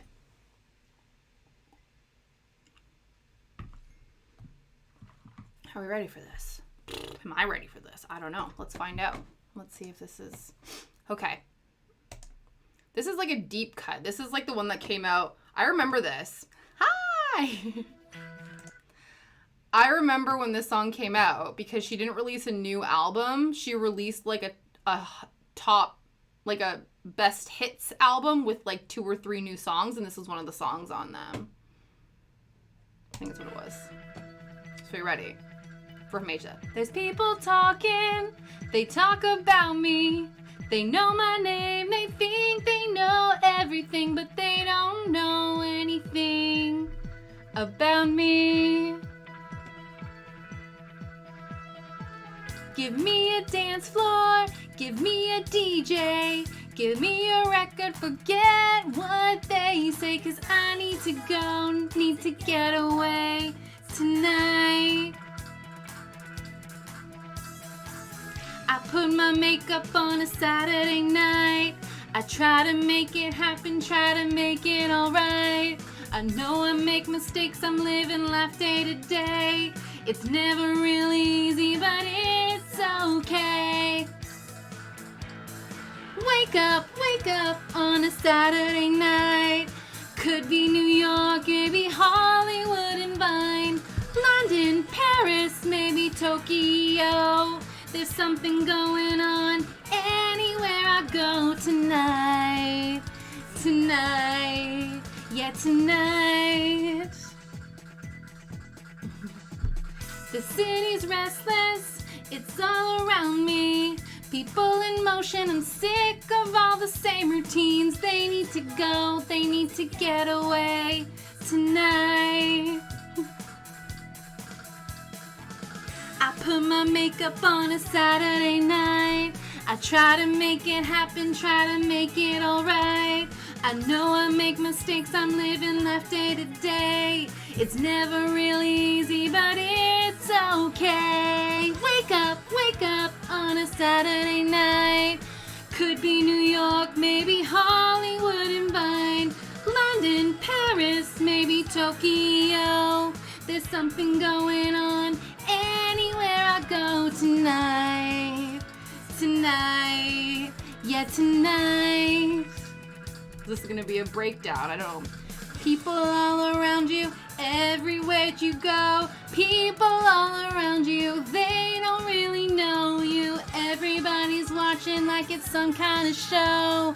Everybody's watching, they don't really know you now. I don't know that part. And forever. Oh shit. Wake up. I know this part. Gonna kill it. Wake up. Wake up on a Saturday night. Could be New York, even Hollywood and Vine. London, Paris, maybe Tokyo. There's something going on anywhere I go. Wake up on a Saturday night. Could be New York, maybe Hollywood and Vine. London, Paris, maybe Tokyo. There's something going on anywhere I go tonight. Tonight, yeah, tonight. That was fun. Thanks for that one.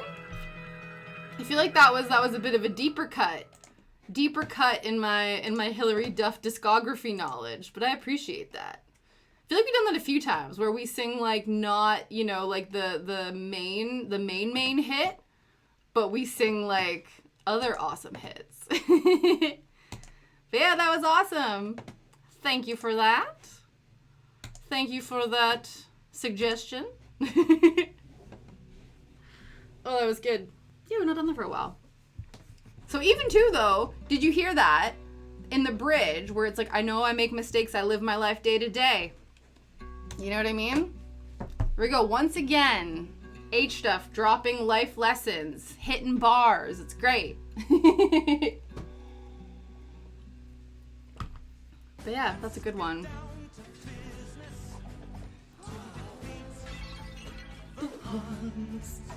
Right? Truly. Let's roll up our sleeves. Let's do this. Let's do some more stabbing. We got stabbing to do. We got wool to felt. Gotta get down to business. Things are going well. That was very nice. Very nice. Very fun. Let's keep her going. Let's try to felt more than just this one thing. But we've been busy. Like Kat said, it's been nostalgia time. Usually, you know, sometimes, well, we're trying. We can craft and wax nostalgia simultaneously, but sometimes one takes over the other. And today, we needed to get the nostalgia out. You know? That's taking priority today. And that's nice. I feel like it's not in a while. Every once in a while, we're like, listen, we need to get a little bit more nostalgia. We gotta put the nostalgia back in nostalgia tash, because it doesn't always happen. But today, I feel it has. All right. Okay, I think we finally finished that. So we gotta do a stem, and we gotta do these guys. Yes? Yes. It's only 2 more to go. It's fine. We can maybe finish that. I think so. I think so. Yeah, we're not even at the 2-hour mark yet. We're fine. We're good. It's all good. It's all good. We got time. At least I'm warmed up now. I'm not nearly as cold as I was when I started stream. I must be full of hot air. All this talking has seemed to have warmed up the room. Nothing wrong with that.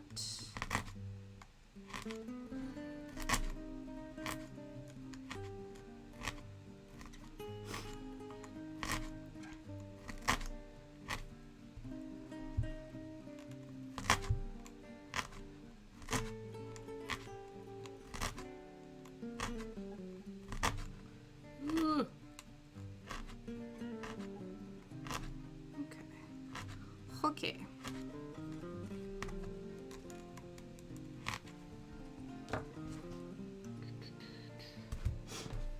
ASMR, yeah, it's true. This is now the ASMR portion of the stream where you're just gonna listen to me stab things for the next little while.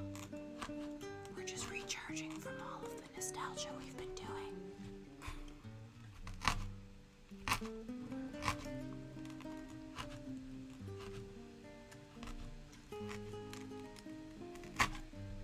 Pepper dude, you're right. It does actually sound like a pepper grinder. That's so funny. It absolutely does.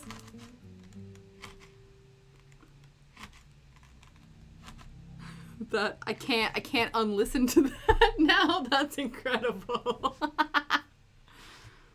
Especially too when it's like you really stab it in there, like a fresh stab. That's like one of the big cracked corn, like the peppercorns that are like really difficult to crack and make a really aggressive sound. That's so funny.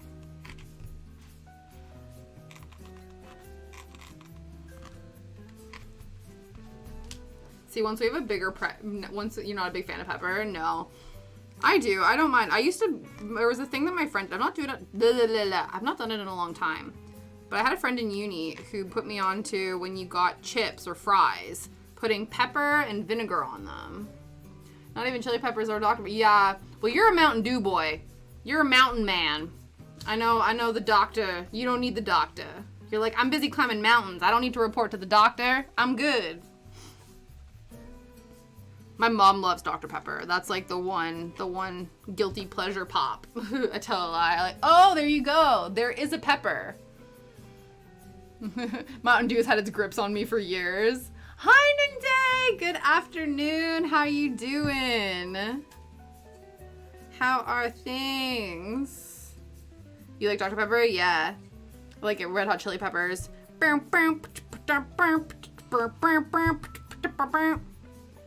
do find, I don't know, I don't mind the Red Hot Chili Peppers. A lot of their songs sound very similar to me.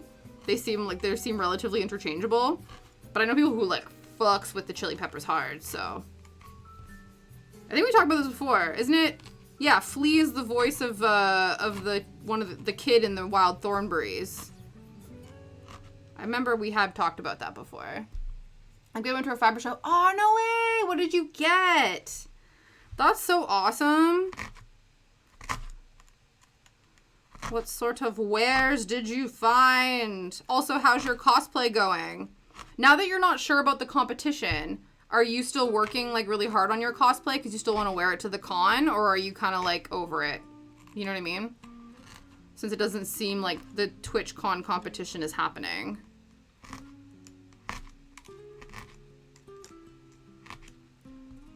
Slowly, it's definitely not happening. They put the schedule up. Oh, that's really annoying. I also got dye for my wool. Yeah, I saw the dye. I saw your dyeing of your fabrics on Instagram, and I was like, these are pretty colors. I enjoy this very much. Dr. Pepper running through my veins. That's amazing, Jess. Back in my WoW writing days, I would go through so many Mountain Dews to count like classic gamer I was. Damn. I love that. They are. They do sound the same. Sometimes I noticed recently. Yeah. Aww. Yeah. But I think the thing too, right, is sometimes a formula, if a formula works, you know what I mean? Like if it ain't broke, don't fix it. So I think sometimes, you know, if certain songs, like I said, that wasn't that song or that movie, was it I Love You Man with Paul Rudd and is it Jason Segel, where they were all like slap at the bass. Chili Peppers know how to slap at a bass. That's for sure. Slowly stuff not happening. Oh, that's annoying. Still gonna go and make it. That's really good. Brushing the wool now. It's all floof. Excellent. Did the dye stick to the wool pretty consistently? That's really cool. I like that. That's still on my to try list. Not wool, but dyeing Ada cloth for cross stitching. That is still something I would like to try. But I got, you know, so many other things. Yeah, it stuck this time. Oh, has it not in the past? That's good. I'm glad it did.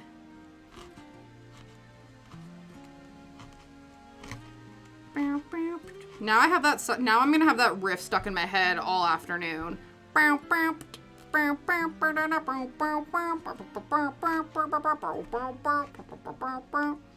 all good. It's fine. It's fine. Oh, I could try the same dyes on. Oh, that's nice. Yeah, definitely. If you have more dye and if it can be used for multiple purposes, why not? I think especially too if you have like little bits of dye that's like not enough to re-dye a whole new bag of wool, but like enough to do like a little funky spot dye, that would work. Are my sound alerts not working again? Because that would be really annoying. Because we've had this issue before in the past, which is very rude. Yeah. You're gonna have to oh, it's queued up. Yeah, play it, you dum-dum. Why won't you play? Everything is okay. Yeah, it's not though. It's not. Because if it was, you would have played it. You know what I mean? So WTF.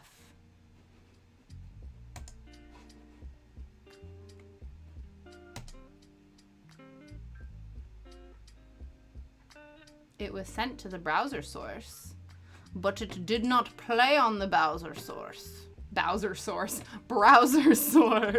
on the browser source. Jesus. Alert design. Updated.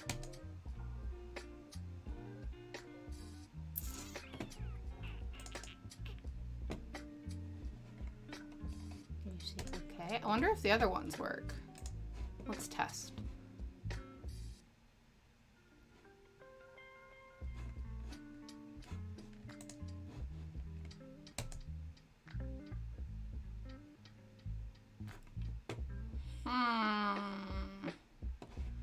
Every once in a while. Sound Alerts likes to play up, which is very rude. I'm gonna give you back those points because that's just unacceptable. Unacceptable! You mix with hot water and vinegar to activate the dye. So it totally stunk out the house with vinegar. My mom was not pleased. Oh no! Yeah, Liam hates the smell of vinegar. And of course all those like eco cleaning supplies and things are always like, that's so weird it didn't even work on here. Yeah. Le quoi? Weird. Anyway. I don't know what happened. But yeah, Liam hates the smell of vinegar. So yeah, all those eco-friendly products are like, if you do that, you do love vinegar. Oh, that's cool. I don't mind it. I don't mind a good vinegar on some chips. But I think it's very, I don't know. It seems to be very divisive. That's like a flavor that's very divisive for people. Because I'm a big pickle person. I'm a lover of pickles, but obviously you need a lot of vinegar to make a pickle. And so if you already don't like vinegar, then pickles are like no bueno for you. But I love a pickle.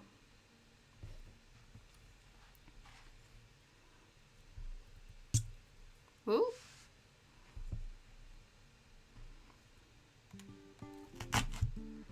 Okay, let's do these little nubs. Little nubbies.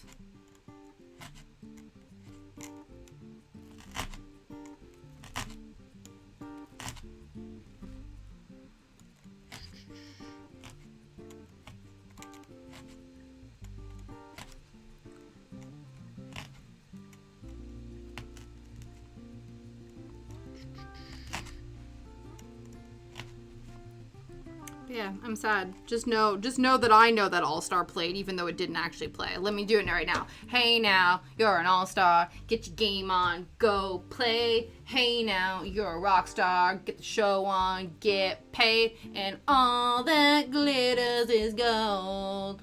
Only shooting stars make the mold. It's not make the mold, it's break the mold. Damn it, I messed it up. It's fine. Pew, pew, pew, pew, pew, pew, pew, pew, pew, pew, pew, pew, pew, pew. There we go.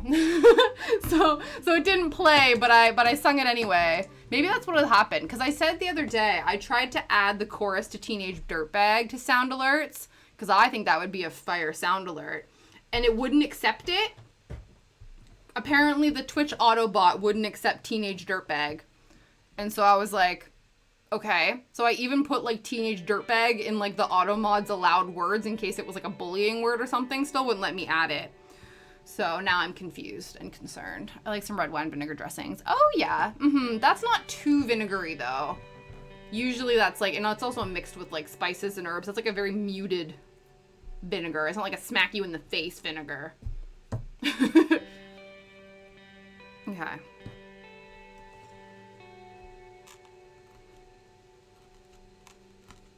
That's one of the songs that I made that I put in my request of songs that should be played at the reception to the DJ. I'm like, yes, please play All Star.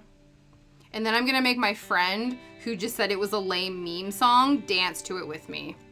That's my plan. I don't think he knows that yet, but the song's gonna come on and I'm gonna be like, you, me on the dance floor right now. I have a distinct memory of sitting in a hamburger shop and someone knocked over. No. Yeah, that would be rough. That'd be rough. It is a very pungent smell.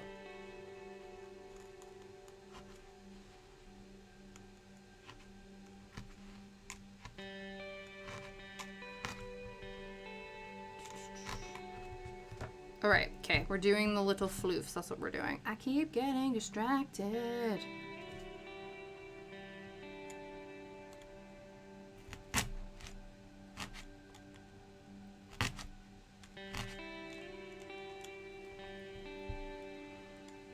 Yeah, I don't know if I ever... Yeah, I feel like, to be fair, I feel like I used to have vinegar a lot more than I do now. But I think it's, again, when you're growing up with a family and, like, you're, you know, if someone in the family also likes eating, like, vinegar on chips and stuff, when you share your chips, then you then share with them.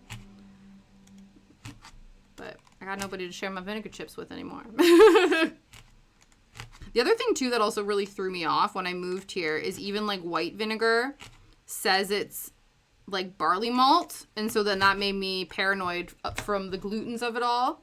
But also then there's this thing where you can have things like barley if it's distilled. So this is distilled barley malt vinegar, which now I'm realizing I think that's what it is in Canada as well. They just don't label it as such. It's just like white vinegar, which is interesting to me. But yeah, so I think that was another thing too, where I wasn't consuming vinegar because I was worried about the gluten of it all. But I think the more research I've done, the more I'm like, okay, yeah, distilled seems to be okay. But yeah. So that was another thing I forgot that I was paranoid about. Because gluten shows up in the dumbest of places sometimes.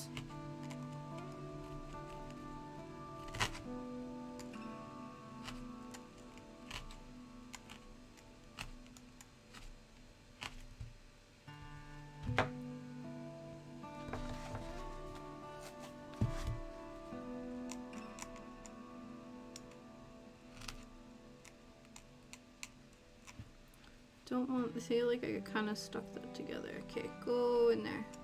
There we go. It's fine. Yeah, these are, I don't want you to be connected. Don't connect to each other, please. These are meant to be like distinct little floofs, and the way I ended up stabbing it, I think I connected with something else, and I don't want that. But I think I've separated them again. It's fine, the dumb gluten. Yeah, my father-in-law has a gluten spray, and when I come over, he sprays all the food with it, so I can't eat it. That's just our running joke. They're like, oh yeah, we have gluten-free food for you, and then my father-in-law goes, oh no, sorry, I sprayed it with the gluten spray. Shucks.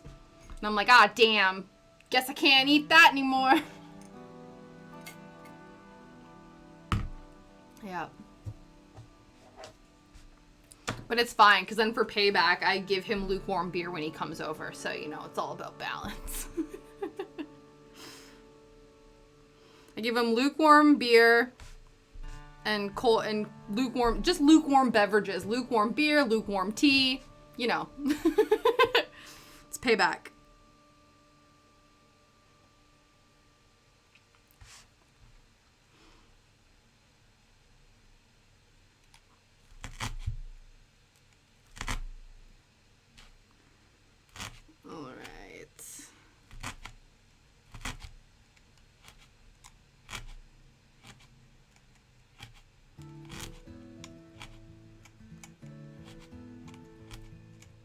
We actually have to go out of our way when family comes over. I got a new handmade mug. Ooh, really?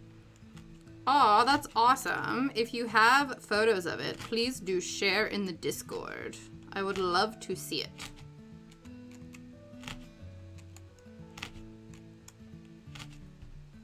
I love a good mug. I love a good fancy mug, novelty mug, hand-painted mug.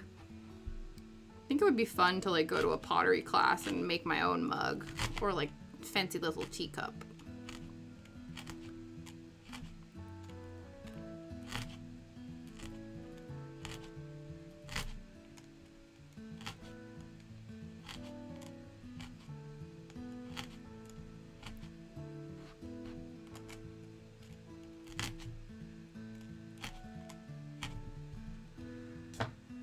Whew, I think I need to have a snack. My brain is getting a little silly goose.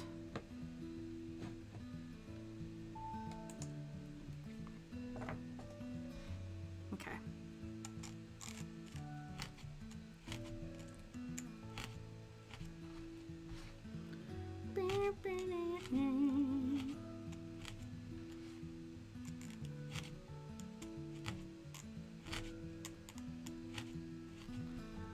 Posted in drinks. Perfect. Let us see. Let us see the lovely mug.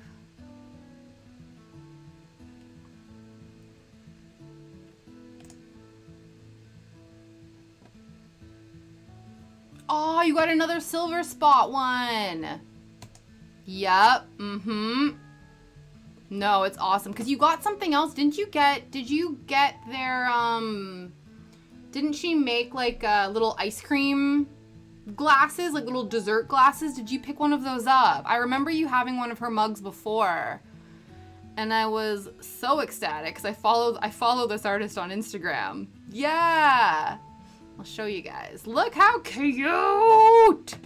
I love the word too, the nope. Doesn't she also have ones where she puts the F word across them? And I'm like, brilliant. The mugs are incredible. But yeah, it looks massive. It looks like you could literally stick your hand as a fist into the mug. That's what it looks like. I see that little sakura bloom. I see those sakura blooms on your nails. I do. Defo an impulse buy. Yeah. That's the thing, because I think she does limited runs of her stuff, and then need to go my second daily walk. Yeah! In training for show. Yes! Very good, very good. You got new nails now. Yeah, different than this one. Different than the sakura blooms. Please post. I'm like, I want to see them. Always, always. Excellent. Let's go over there.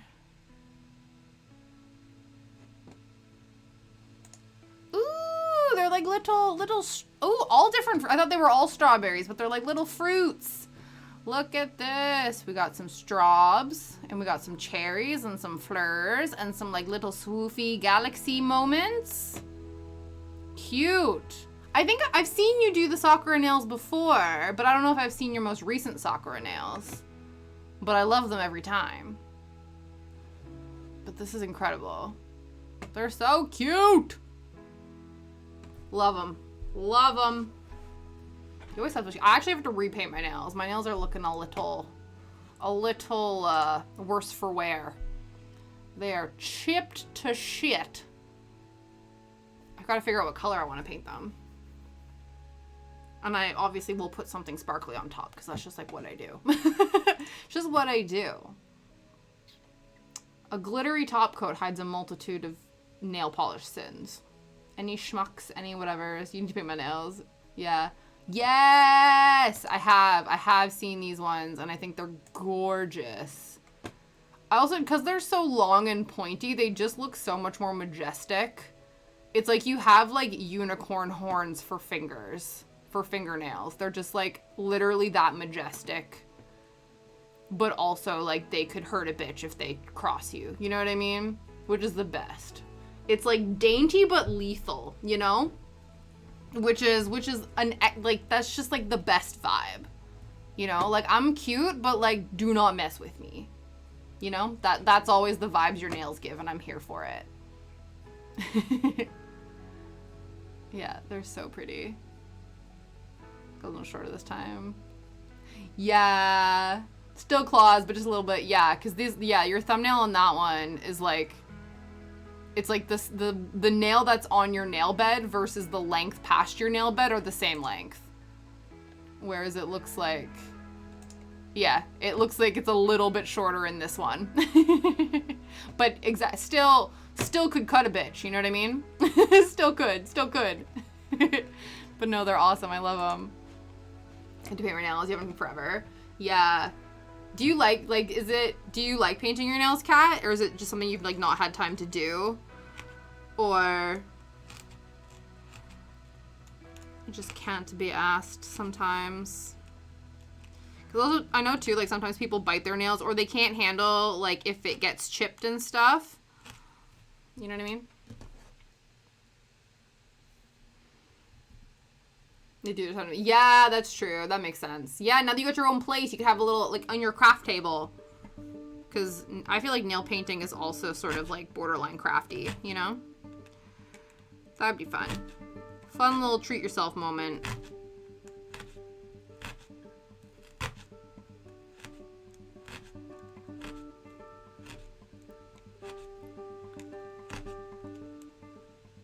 I need to paint my toenails because the shoes that I have for the reception, they're the same like shoes that I wore for my wedding. They're like open toe ones.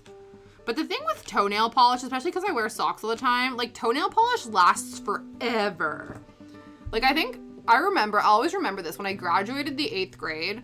I had my toenails painted, and I'm pretty sure there was still a bit of nail polish on my toe when I finished the 9th grade, like a full year later. Because if you're wearing socks all the time, like in that stuff, it just, I don't know, it stays covered. That shit just lasts so much longer. Because you're not actively like using your toenails every day to do stuff. Could you imagine? There's people that do.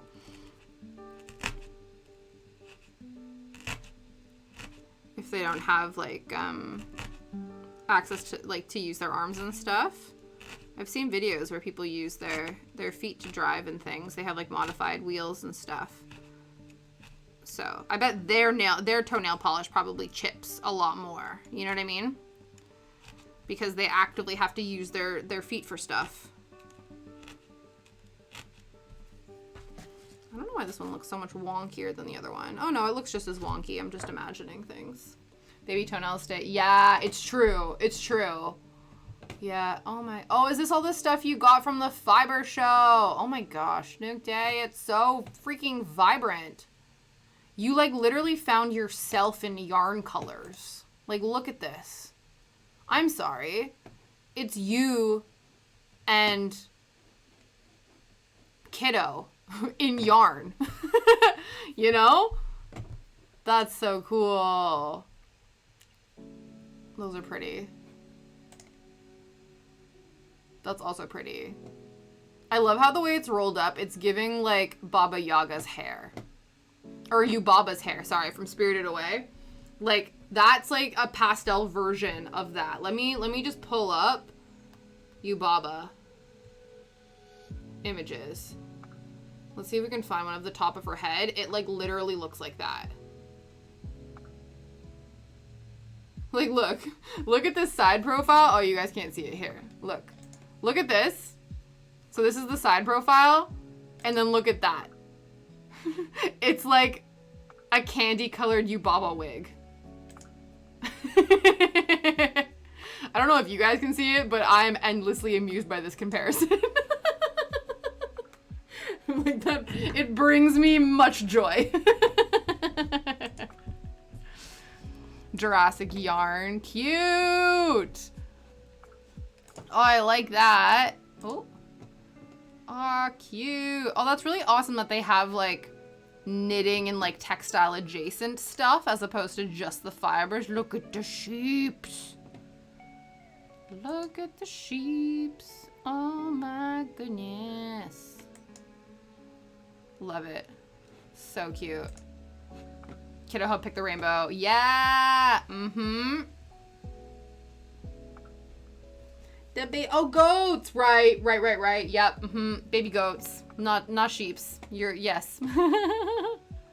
That's interesting that there were for goat wool.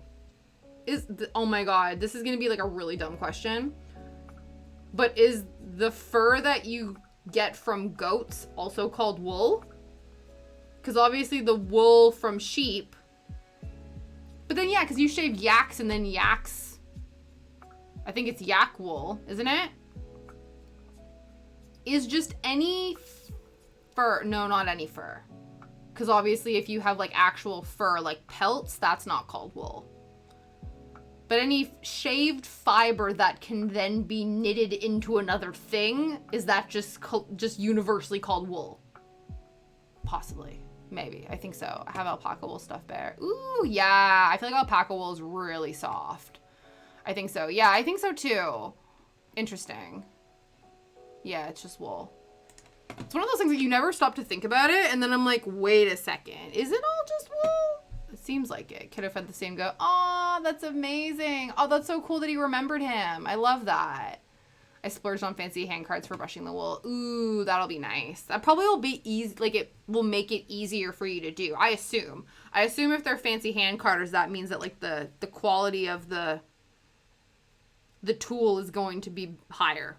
I know that's not always the case, but usually it's pretty standard that like the more you pay for a crafting tool, the better it should work. You hope, you know?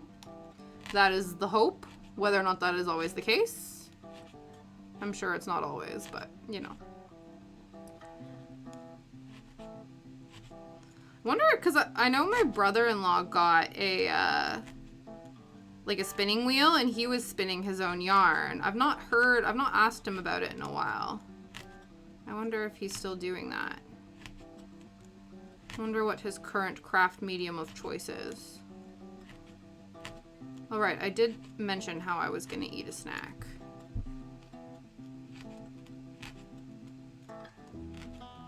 Let's crack into the non-spawn Nature Valley granola bar. I have so much wool to get through. Yeah. Yes, I've heard that dog brushes, like those ones that, I know exactly the ones that you're talking about, are used for that. Mm-hmm.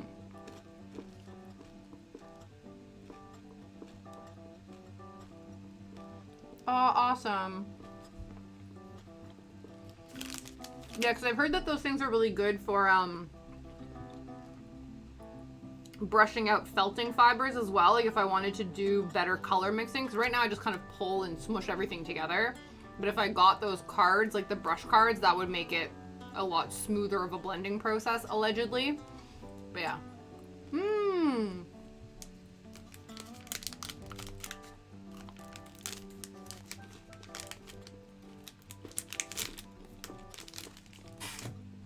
That's gonna look really cool.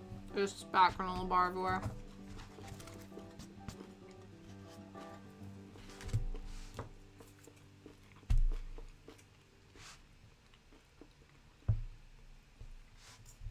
Ooh.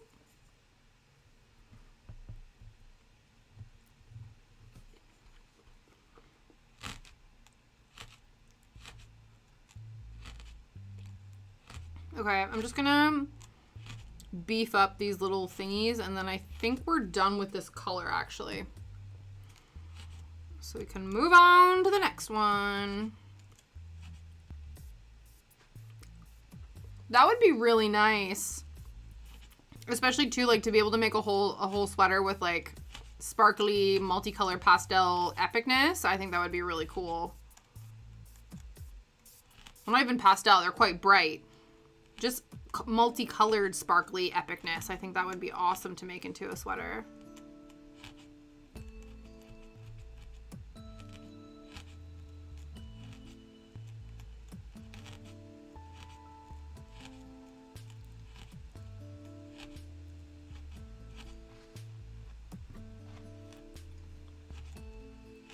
Okay.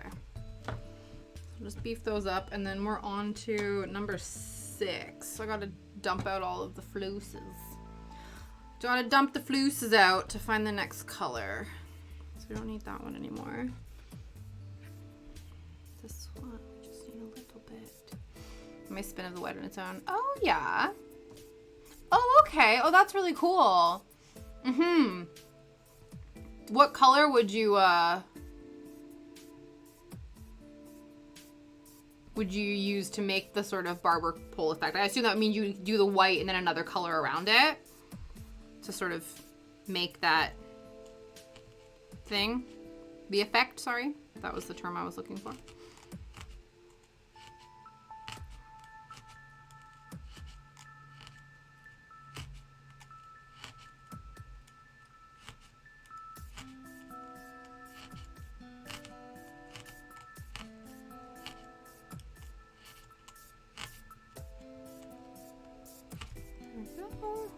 The pink and purple mix. Ooh, that'll look really cool. I like that. I like the sounds of that.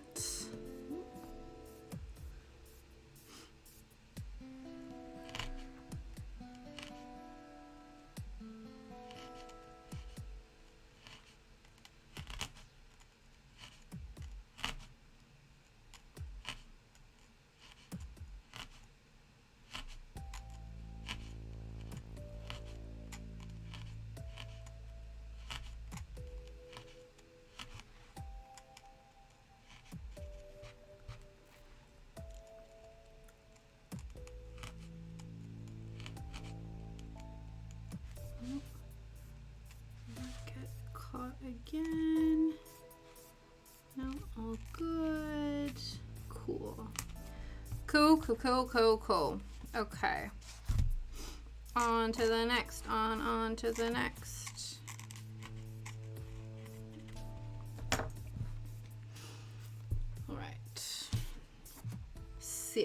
which I think is one of the greens. Let's...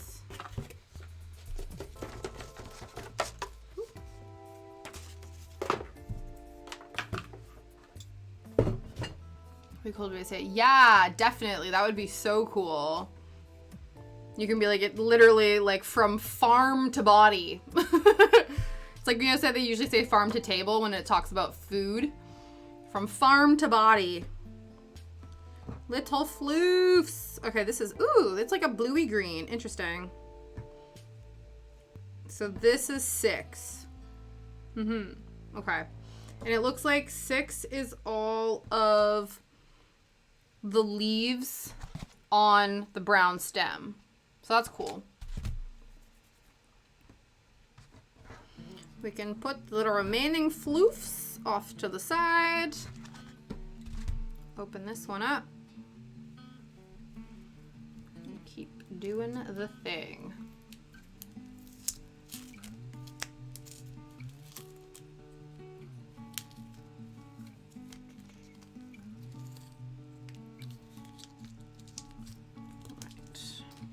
Another little granola bar break before we start stabbing again.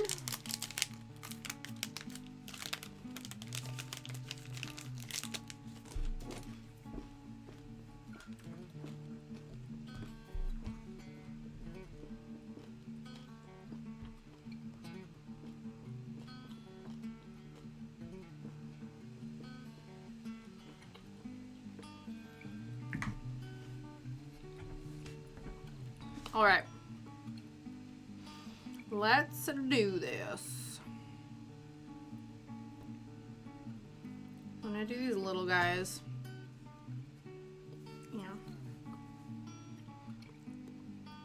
So I'm sure they don't need nearly as much thread. I don't know if you can see. So these guys here are that color. So basically anything with a brown stem is going to have this color of leaves. It looks very blue on the overhead camera, but it's like a blue-green, I guess. Kind of like an aqua, but more on the green side of an aqua, you know?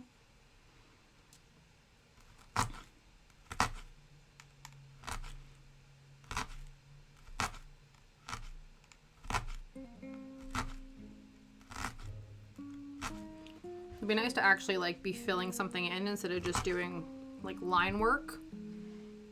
It's teal! You're right. 100% it is teal. Yup. I almost feel like teal reads more green. Yeah, I guess reads more blue-green. Like if you were to tell me that leaves are of a teal color, I'd be like, that doesn't seem like the right color for leaves. But looking at this color, that is 100% the color it is. You are, yes, Kat. 1000%, this is teal.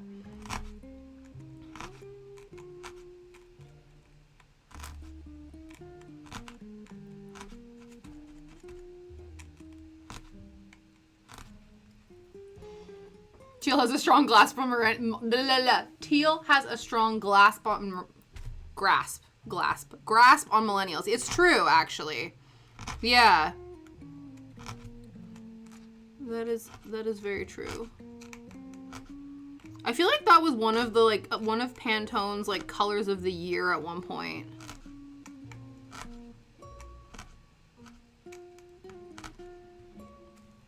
What's Pantone's color of the year this year? I feel like I knew because my aunt's really into like color stuff. That sounds really random. But like color theory and things. Oh yeah, it's like a purple, isn't it? Yeah. Viva Magenta. Oh, I didn't realize. I don't think I knew that that's what it was. I thought it was more of a blue. But it's the magenta era. Interesting.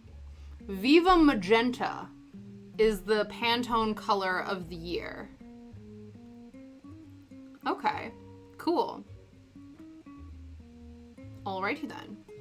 That was not what I thought it was. Not a fan. Yeah, I don't hate it, but this was the last, I think it was this one. It was the 2022 one that I was thinking of. It's looking really blue on here, but this one very like a periwinkle color. that was last year's. And then 2021, they had 2 colors. And then the classic blue for 2020. Yes, yes. Okay. Mm-hmm. But yeah, teal... Oh, no, it was turquoise in 2010. Yeah. Interesting. Looks like some kitchens in the 90s. Yeah, kind of.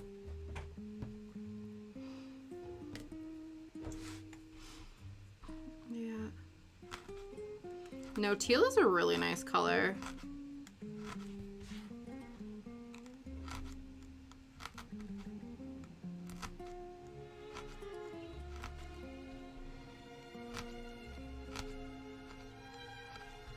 Ooh.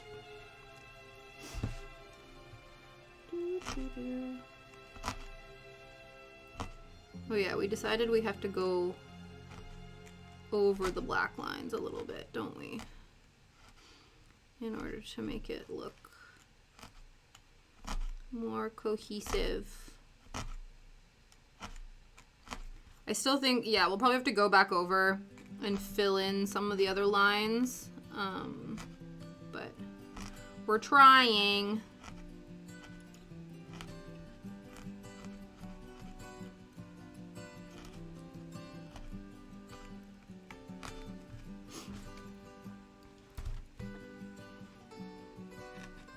This combination of this brown and this teal is really pretty.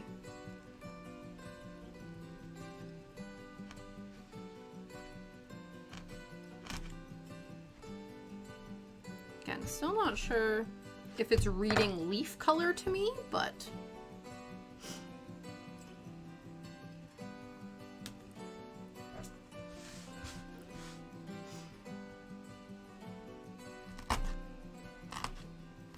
it is reading pretty though. Oh, so because when my parents arrive, because my parents are going to be here for 5 weeks, so I'm not sure in and amongst that time period how often I'm going to be able to stream. So one of the things I'm doing, not on Twitch, but over on my very neglected YouTube channel, I've decided that the 5 weeks that I'm off, I'll see if I can stream a couple times through there. But if I'm not able to, the videos that I'm uploading on there, because usually I have like it's about a week delay. So this week's video will then go up the following Tuesday, like next Tuesday. But what I'm going to be doing during those times is I'm actually going to be uploading the videos in reverse chronological order just to make it easier for me, even though it's going to be really confusing because some of the videos are like multiple parters. From 2022, because I started uploading the videos in 2022 and then I got overwhelmed and couldn't remember what I did and didn't upload, and then I just stopped and decided when I start fresh in 2023 then like I'll start like a consistent upload schedule. But I'm like, I'm not gonna have any videos for like over a month, so I was like, oh, that seems like the perfect time to start uploading the backlog. But like I said, the reverse chronological order is gonna be a little bit skew-if because for instance, like the most recent one I uploaded the other day is when we were doing our Ghibli movie rankings. And obviously the reverse chronological of it all is you're going to get the episode where I do the top 10 before I do the 23 to 11 one. Or it'll be like reverse progress on crafts. So you'll get the final product and then you'll get the starting of the product the day later or the couple days later. But it's more just, I think hopefully once they're all uploaded, I can go into like the 2022 playlist and rearrange the videos to put them in chronological order. I don't know if that would then make it incredibly confusing, but I'm also not like, I don't know, I don't bank on people watching them chronologically anyway, so I feel like it should be fine. And I also put all the dates of the videos in the video title. So if people are confused, then they just need to read the date to know that it's... But then it's also kind of awkward because, again, the last few ones that we did in 2022 were, like, Christmas-themed ones. So I'm posting Christmas content in May, but I'm also like, that's just the way the cookie crumbles. That's just the way the reverse chronology is working. And so we just have to embrace it.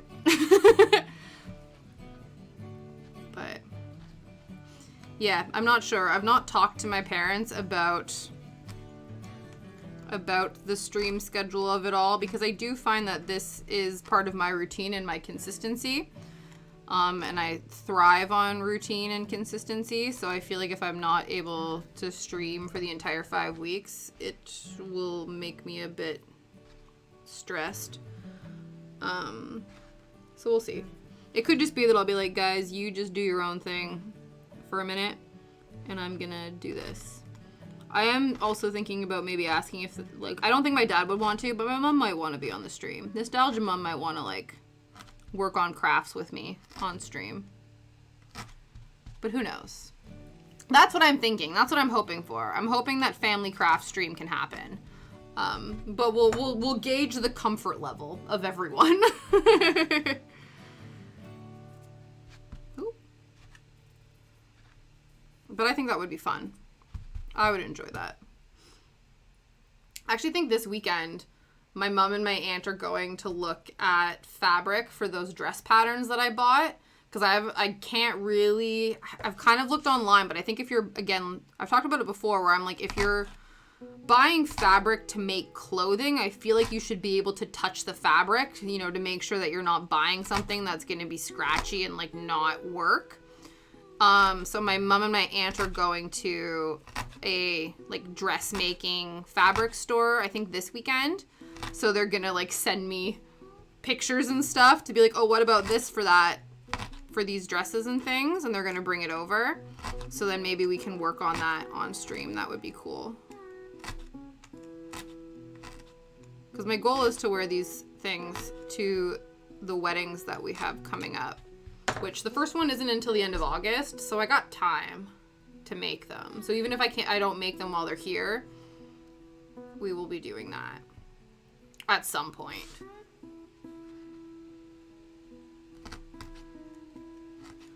There'll be another new crafting adventure for us.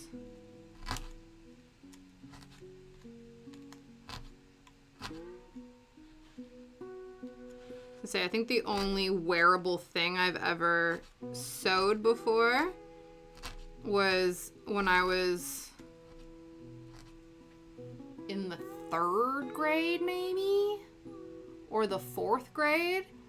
I was really into, like, the medieval times and, like, Renaissance stuff, and so my mom helped me make, like, a medieval princess costume for Halloween one year, and I remember helping her with that.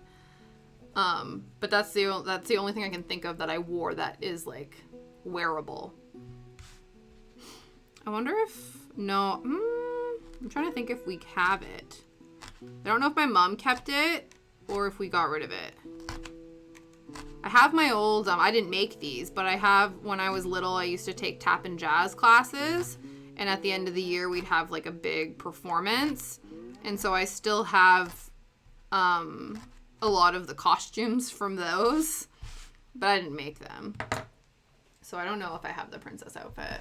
But those are cute. I remember when I was going through them, because I think the first one I did, the first dance class was maybe when I was, like, 6 or 7, and so it was this little, I don't know what type, like, the stretchy material, but it was this little, like, purple gingham, like, stretchy material skirt and top combo. And you did tap and jazz too. Oh my god, that's so funny. I love how they always seem to do that together. Like, it was always tap and jazz, and then it would be like, if you go a couple times a week, one week would be tap, or couple days a week would be jazz, the other one would be tap. That's so funny. I love that you guys both did that too. But yeah, when we were going through the stuff before my parents moved, I brought out the costume, and the skirt, like, I maybe got it onto my, like, thigh. So I'm like, so obviously, like, the shape of my, like, the width of my thigh, and not even, like, my upper thigh, like, my lower thigh. So, like, here. And that was how far up the skirt went. So I was like, god damn. But I guess, 7-year-olds be, 6, 7-year-olds be tiny. Oh, no way! You did ballet too, but hated that. With the perfect turnout. That's so funny. I remember I took ballet in high school, and I remember doing, like, turnout exercises where we would, like, I could only describe it as like frog legs splay out on our stomachs and like arrange our legs in a way that, again, I can only describe as like frog legs. Ooh. And then our ballet teacher would come and like push on our lower back a little bit to like push the turnout, or I can't remember what she did, but she did a thing. And I just remember all of us being like, it hurts, and her being like, no, you're fine, you know, all this stuff. And then after a while, I was like, oh, it's actually very comfortable to just like lay in this like turnout stretch for a minute.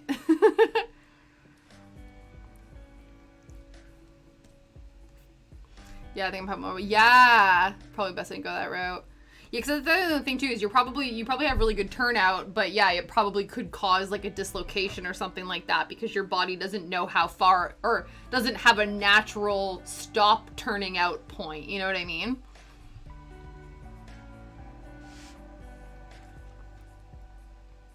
Kiddos now. Oh, that's awesome. Yeah, see, that was the one I took gymnastics for probably like a year, because I remember hating that, which is interesting. I don't know why. I think I just didn't like the class or the teacher or something like that. I remember too, I don't know why. My brother probably doesn't remember this, but my brother and I both were in gymnastics for a little bit, and there was this little girl in our gymnastics class who was obsessed with my brother, but she kept calling him Connor. His name is Victor. And for some reason, she called him and referred to him as Connor. And we don't know why. And I think even too, like, Victor would correct her and be like, that's not my name. My name is Victor. And she'd be like, Connor. And be like, okay.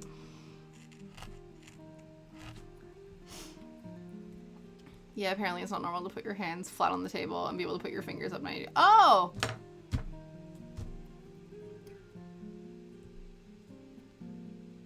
Like, your hand is flat like this and your finger can go up 90 degrees from a flat palm? Interesting.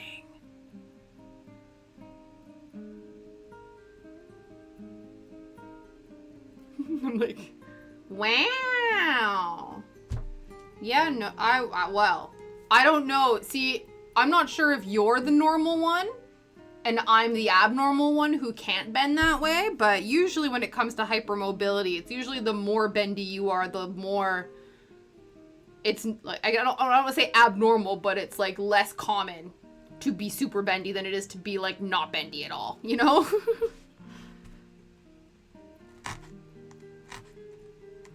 That's really interesting.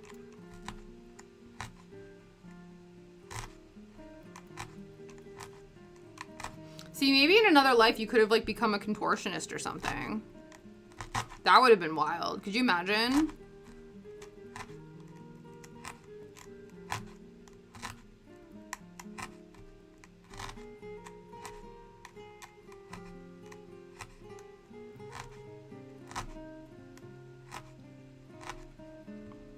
My lower back says no. Fair. Fair. I guess not all of you is hypermobile. Yeah, your lower back is doing all of the stagnant mobility that the rest of your limbs. All your limbs are being all loosey-goosey, and your lower back is like, listen, I need to maintain order around these parts. We're not budging for shit. That's amazing. I love that.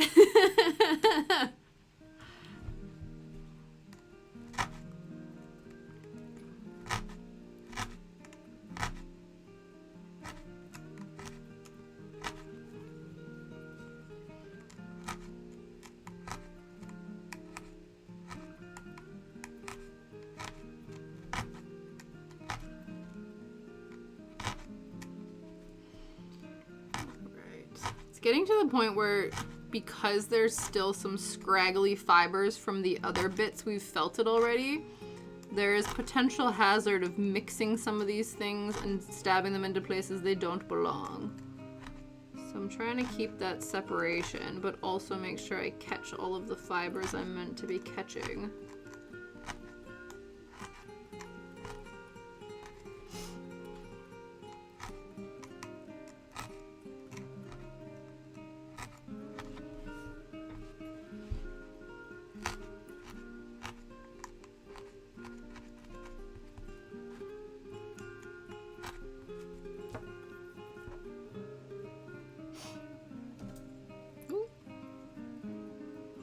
next week I'm going to be going shopping with my mother-in-law to find, basically, I think I've told you guys this, so the reception that we're having, it's kid-friendly.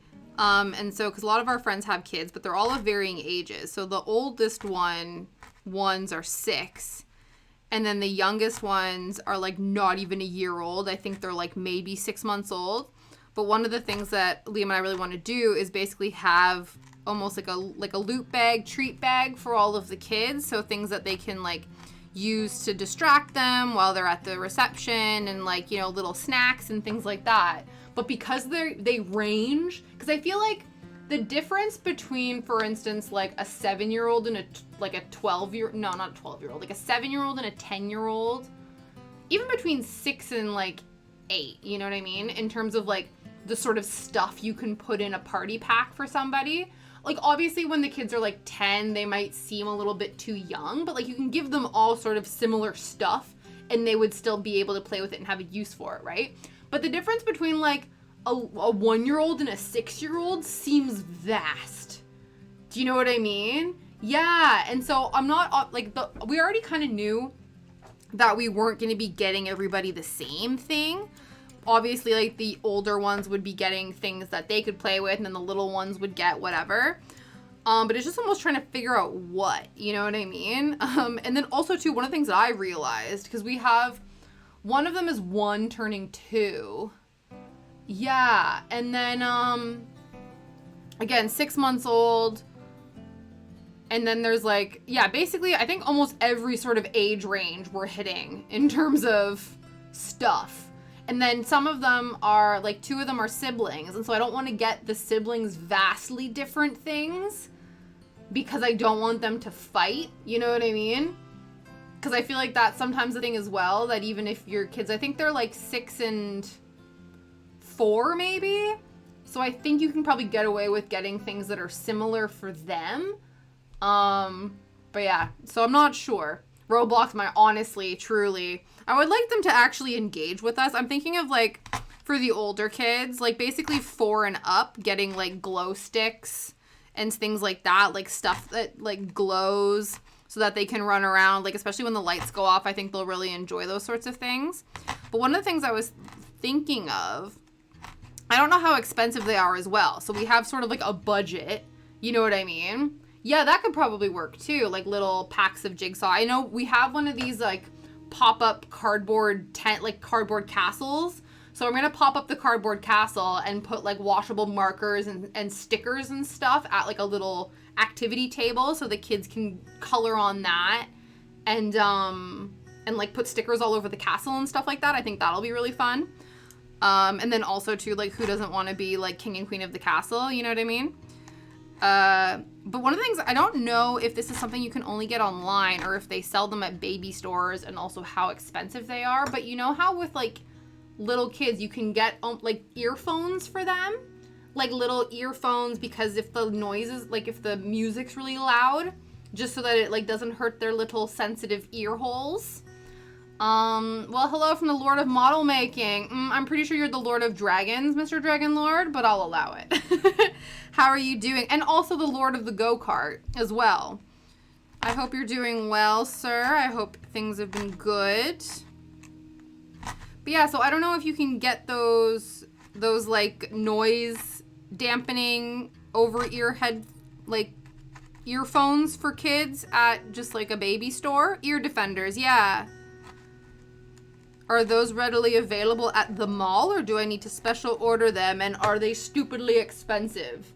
Because that's another thing that I was thinking of, because I think especially like the babies, I don't want their little ear holes to be flabbergasted by the dooch, dooch, dooch, dooch, dooch of the party, you know?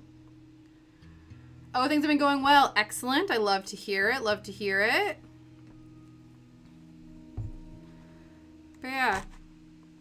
I think it's the like, because then for babies, like 6 months olds and stuff, we can get like fun, colorful rattles and like little things like that. I think it's the like 1 to 3-year-old range that I'm struggling with to think of like stuff to give them to occupy them. You know what I mean? Because I feel like that seems like an age bracket that I could probably get them all the same thing, but I don't know what. Aside from, glow sticks and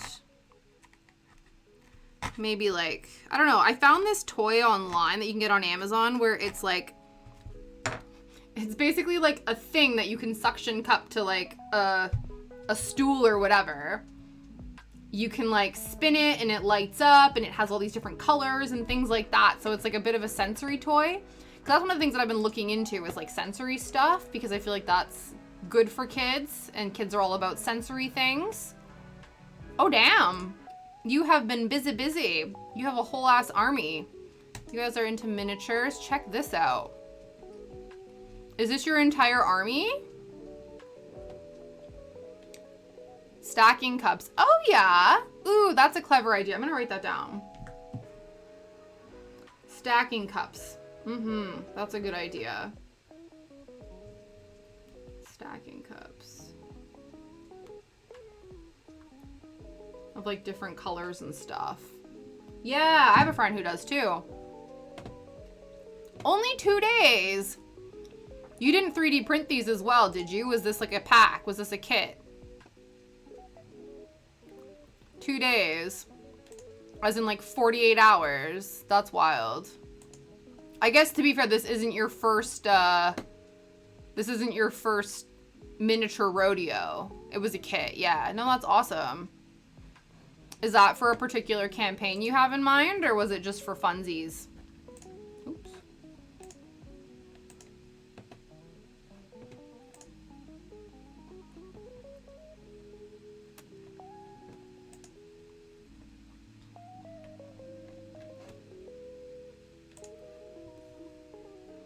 That's really cool. But yeah, do you have a specific campaign coming up that you're gonna use this army for, or?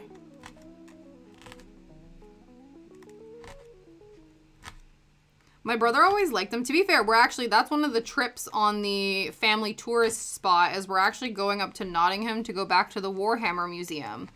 Because the only other time my brother came to visit me, we then went to Nottingham to go to the Warhammer Museum. And so he wants to go back to go to their tavern and get like Warhammer themed ales and stuff. So that's on the to-do list. Because he really likes these things and he likes the Warhammer books and all that kind of stuff. But I don't think he has the patience for the painting of it all. So he would he would want to buy fully painted kits. Though his girlfriend's an artist. So I wonder if she would paint the miniatures for him.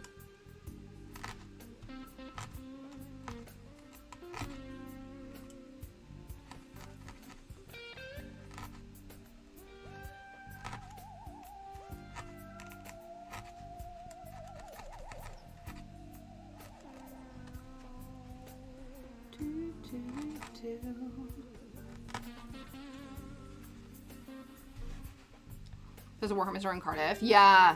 I think there's a few Warhammer stores about.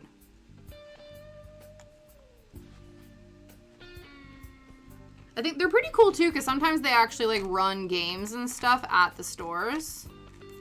Not that I know anything about the gameplay, but I've just seen them all set up and I think it looks cool. No, it's for a game I haven't getting into. Yeah, Age of Sigmar. Cool. Yes, you're right. It is a war. Yeah. Yeah, that's where we're going. To Warhammer World.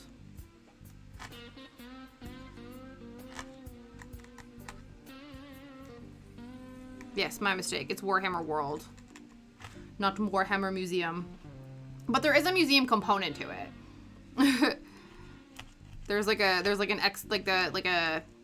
I remember because there was like a whole ass timeline of like the world of Warhammer. And not like the creation of the physical store Warhammer, like the lore of Warhammer. There's also a place called Firestorm. Oh, that's cool. There was a place in my hometown that was like that, where it was sort of like a collectibles and card shop, but then they had a whole section in the back that they would do like Yu-Gi-Oh! And Pokemon tournaments and things.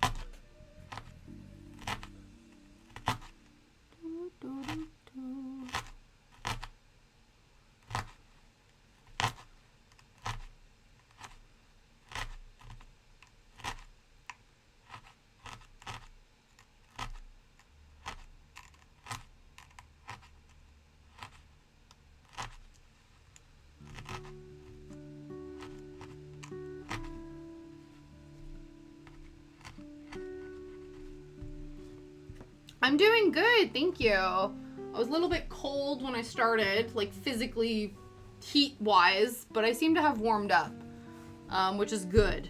We had a little snacky snack and things are going okay. I think I may have hit my... What?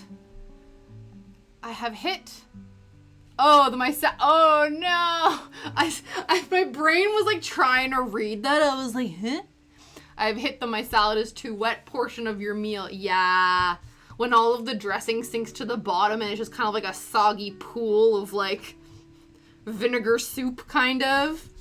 Yeah, it's a bit much. Unless you had like, was it a vinaigrette or was it like a Caesar or something? Even still, it's like a pool of limp salad and sauce. Yeah, no, I could see that being not enjoyable. Yeah, it's done. It was a vinaigrette. Yeah, you're like little vinegar pool. What was the pre vinegar soup portion of the salad nice? I'm sure it was rather tasty.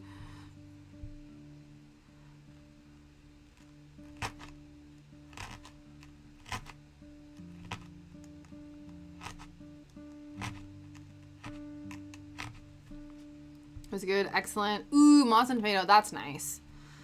That's nice. Can't go wrong with that. I love a good caprese salad. That's like my go-to. There's a restaurant here called Pizza Express that my mom likes to call Pizzaville. And it's one of those places where it's a chain that's everywhere, but they happen to have decent gluten-free stuff. So when in doubt, that's usually the restaurant we go to. And they do a really nice caprese salad. Which I think is just like basil, tomato, and mozzarella with like a bit of a balsamic dressing on it. Magnifique.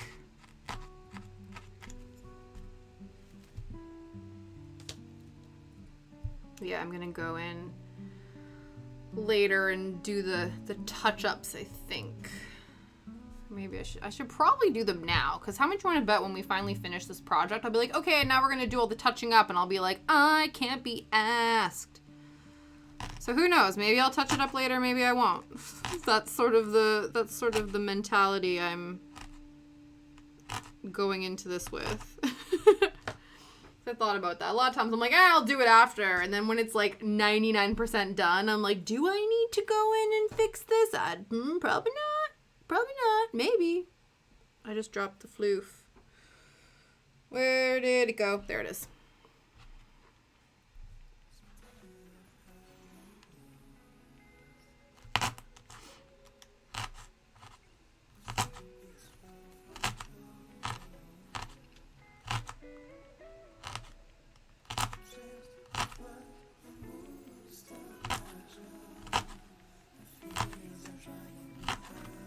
Okay, there's like moody boy band oohs and ahs happening. Okay, I think they're done now. There's a seared ahi tuna salad at the place here. Ooh, that sounds really nice. Yeah, I know, yeah, with having especially like a fresh fish kind of salad, yeah, I feel like it just wouldn't hit the same. It might though, but you're right. Because I'm sure, too, they probably have, like, a really, like, nice, bougie kind of dressing or something like that. That sounds really good. Hi, Aurora! Thank you very much. Yeah, we've been getting very distracted today, so we have made minimal progress. But I like to say, you know, it's about the journey, not the destination. I hope you're doing well.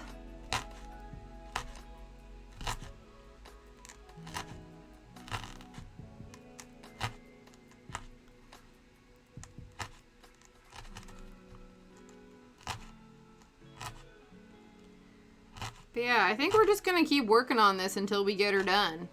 That's just gonna be the plan for all of the streams. I feel like that's what we usually do when we work on craft kits. We usually continue the kit until they're done. And I think we shouldn't change the formula. We should just continue doing that. I think we're at how many? I think there's 12. So we're at the halfway point in terms of the colors, you know. Because I don't know, I think some of the colors obviously require more or less, but in terms of the actual amount of colors, we are at the halfway point of the project. Doing good, been admin afternoon. Oh yeah, mustering up the courage to counteract the millennial desire to never have to talk on the phone ever again. To chase people, to remind them to do their job. Looks like ginger orange honey dressing. Ooh, that sounds really nice. Yeah, I feel like there's usually, like, I don't know. It sounds like usually with like fish salads and stuff, there's usually like a ginger. I wonder too, there would almost, yeah, like an orange ginger sort of dressing. That sounds really nice and fresh too. I like that. Just managed to get myself, oh no. Oh, that's gotta be so bizarre. Yeah. Managed to get a better phone tariff too now. Oh, that's good. That's gonna be the weirdest feeling.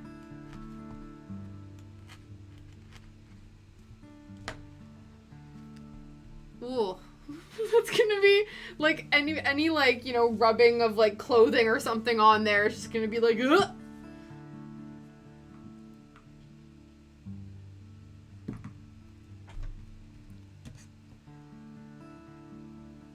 I found out appointment. Oh, amazing! Oh, it's on your birthday. Oh, geez. Happy birthday, you're spicy. Hey, man. Is it like a, yeah, could you imagine? You're like, happy birthday, here's a diagnosis.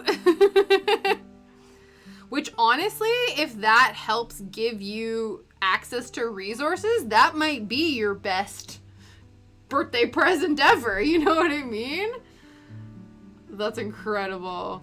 That's so annoying. When's your birthday again? Is that in the near future, or are you waiting, like, till the end of the year?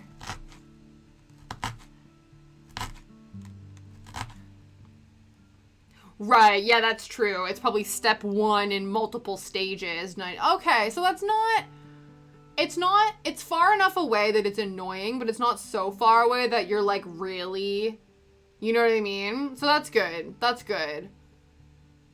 That's nice. Just to get you in there and start the ball rolling. I feel like, I'm hoping, once you start the first assessment, everything else will just sort of like continue on, you know what I mean? The biggest hurdle, I assume, is just getting in the door. But now once you're in the door and through that assessment process, hopefully the turnaround time for like the subsequent assessments won't be as far apart. Hopefully, but who the hell knows, right? That's true. That's also nice. My biggest fear as a child was getting a paper cut on my eye from walking down the hall and all the papers taped to the wall. Yeah. Yeah. Way to manifest fresh hell for your childhood self, Kat. Yeah, that would be terrifying. To be fair, that I had like not a similar, but like in terms of eyes, that was my biggest concern, that because I used to rub my eyes a lot as a child. I still kind of do. Now I'm realizing it was probably like allergies all along. But I never liked eating with my hands. Or I would like only, like, you know when people eat popcorn and they eat by like the handful? I'm like a 2-finger pincher in terms of eating things. Or if I do, I always try to eat with one hand and leave another hand free. Because I always had a fear that I was going to get food and spicy and salty stuff on my hands and then rub my eyes with my fingers and then cause problems with my eyeballs. I don't even know what I thought would happen. Like, I don't think I thought I was going to go blind or like something. I don't know what I thought, but I just was always terrified that if I had food residue on my fingers, I was going to rub that into my eyeballs and cause problems. So I always had, like, you know, or I always needed to make sure I could wipe my hands or wash them afterwards. And I hated eating chicken wings because you had to use two hands to eat them. It was very difficult to eat them with one hand for whatever reason. So I used to be really paranoid about that. I've gotten a little bit better about it now, but it's still a thing that I'm, like, not a fan of, like, getting stuff on my fingers for fear of fucking up my eyes somehow. You're also a 2-finger pincher? Gang, gang. Last one I spoke to had me convinced it was going nowhere because she would literally tell me, what a rude woman. That's really rude that she, like, did that to you. I'm glad that she was wrong. Truly. My right eye's constantly getting sore and gunky from me wiping my eye with dirty fingers without realizing. Yeah, see? Childhood me, terrified of that. I don't know. But again, I don't know what I think is, like, what I thought / think is gonna happen. Maybe I'm worried about it getting infected? I don't know. But yeah, it's always a concern of mine. But nothing, I feel like your all of the papers on the classroom jumping out and simultaneously cutting your eyeball is the stakes seem a lot higher in your fear than mine.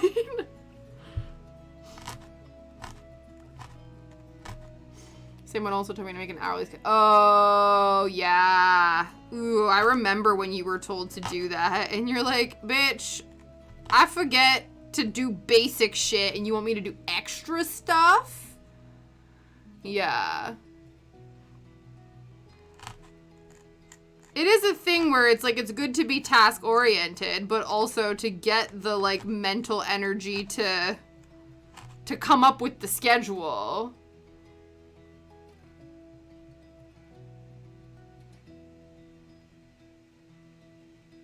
Yeah.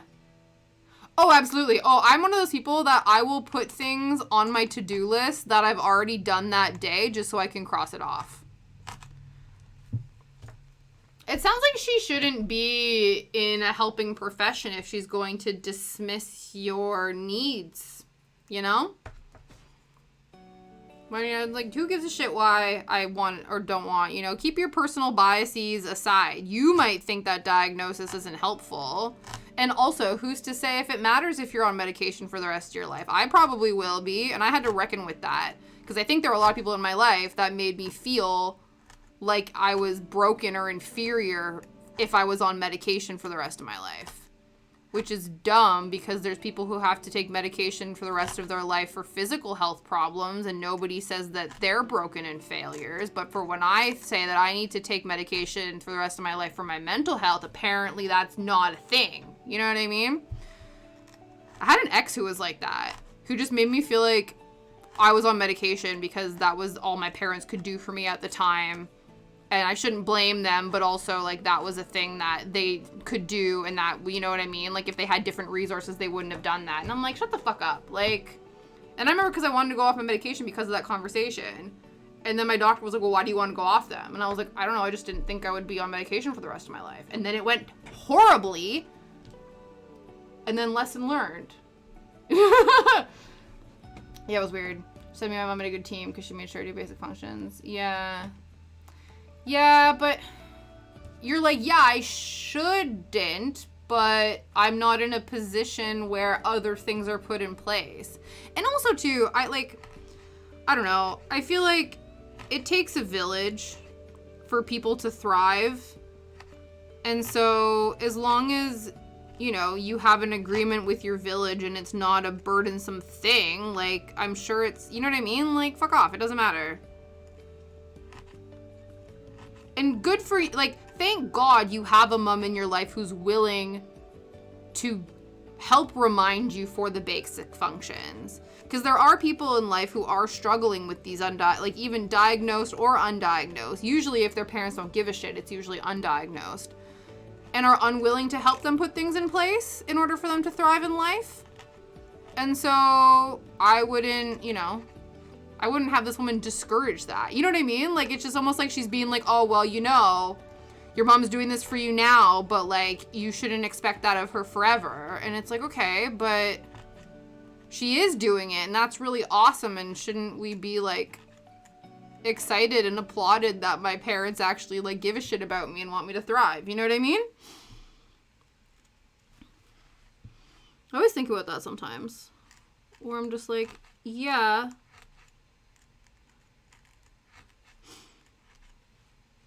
Because there is many a neurospicy person in my family.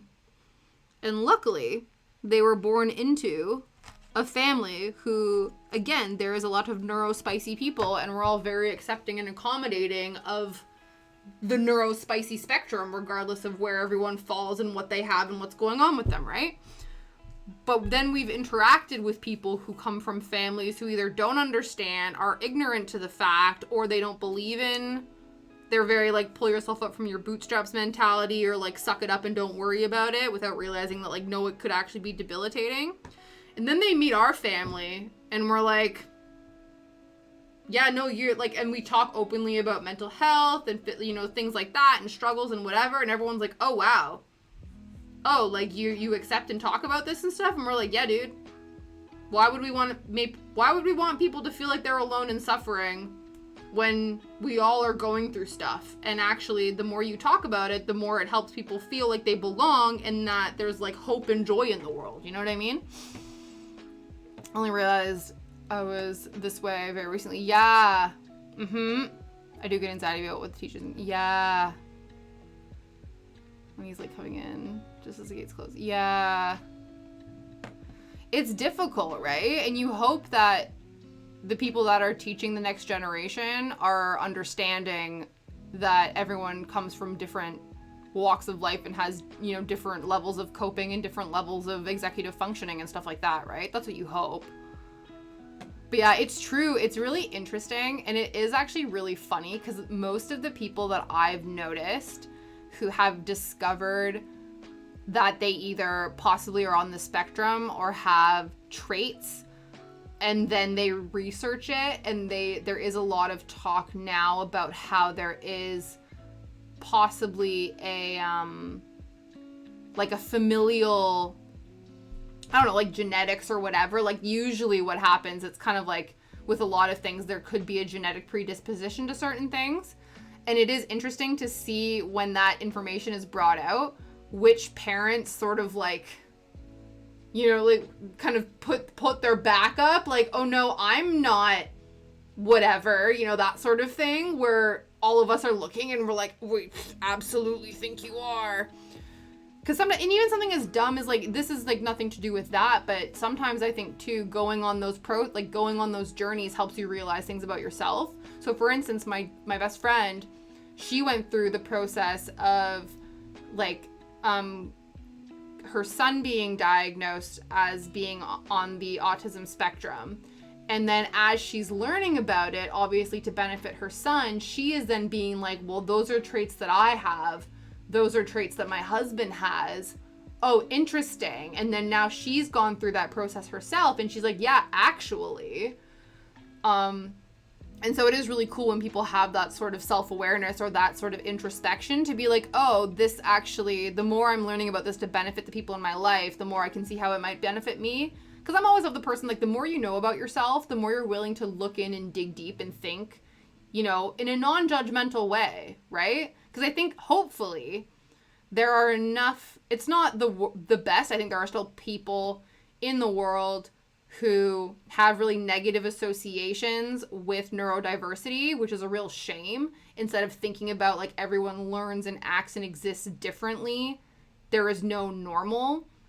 There are still people who have this idea of what normal is and everything else is a deviation from that. And I frankly feel really sorry for those people because they're like missing a whole spectrum of awesomeness because they can't get outside their narrow-minded thinking. But I would like to hope that a lot of people, the more open they are to those things, the more they can then see those things inside themselves and ultimately find tools and resources that benefit them. You know what I mean? Because there's no point in me denying the fact that I'm an anxious person, because if I recognize I'm an anxious person, or, you know, I have symptoms of ADHD, or I might have, you know, different traits of autism spectrum, and then I research and look into those, and somebody goes, oh, here's an article about things that might help you manage those symptoms or be able to utilize or exist in the world more effectively or more like beneficially, happily for yourself, you go, oh, okay, I would like to do that. Whereas instead of you just sitting there being like, oh man, like, why do I kind of suck at life and I don't really know what I'm doing? And then you like blame the world around you or you blame whatever. And then you're kind of like, okay, no, but if you look inside and go, oh, maybe I need to sort of hack hack the life system and go, this is a thing I struggle with. Oh, that might be a trait of this. These are things that apparently help people with these traits. I should maybe try them and apply them to my own life. They may work, they may not work. But I think the more information and knowledge and tools you can arm yourself with, the better off you're going to be at living a happy, fulfilling life. You know what I mean? I'm not a morning person in the slightest. Yeah, absolutely. That's to be fair, that is the thing that I struggle with as well. I'm better at it. But yeah, Liam getting up every day to be at work at like 8 o'clock, I'm like, I can't. No. Kiddos also not. Yeah, exactly. And that's the thing too. And I feel like studies have shown that kids are actually not like school. And I feel like there was a time where schools were starting to start a little bit later because kids were more awake and more with it later on in the day, and trying to force a kid to like be conscious at 8 a.m. for like a math class is like, you're not going to get the most out of them because they're not conscious yet. They're not awake. You know what I mean? I have a mom on Facebook that's autistic, and when she's having a really bad mental health day, she'll just keep her kids at home. Yeah. Yeah. And like you said, you hope that the school is able to like respect that, you know what I mean? And obviously, because that's the one thing that I worry about, is I've noticed that schools in the UK here are so focused on their like Ofsted reports and their metrics to be like, oh, and I don't know, but it seems like things like test scores and things like attendance and stuff like that all helps get you a higher Ofsted rating. And from my perspective, it seems like not all schools, but it seems like some schools will almost like push the students that are not performing those higher metrics to the side, or they'll penalize those students instead of trying to do better as teachers to bring those students up to get the higher Ofsted ratings. They almost like cut the loose ends in order to not jeopardize that Ofsted rating, which is really unfortunate. And that's one of the things that if I do decide to have a child, that makes me really nervous about the school prioritizing their Ofsted standing over my child's mental and academic and physical well-being. But you know, that would be a thing. I wake up super early and like to get stuff done so I can relax the rest of the day. That's good. That's a good habit to have, definitely. I find that I get the most shit done similar to like stream time. So between like 2 and 6, that's when I'm my most awake and most active as a human.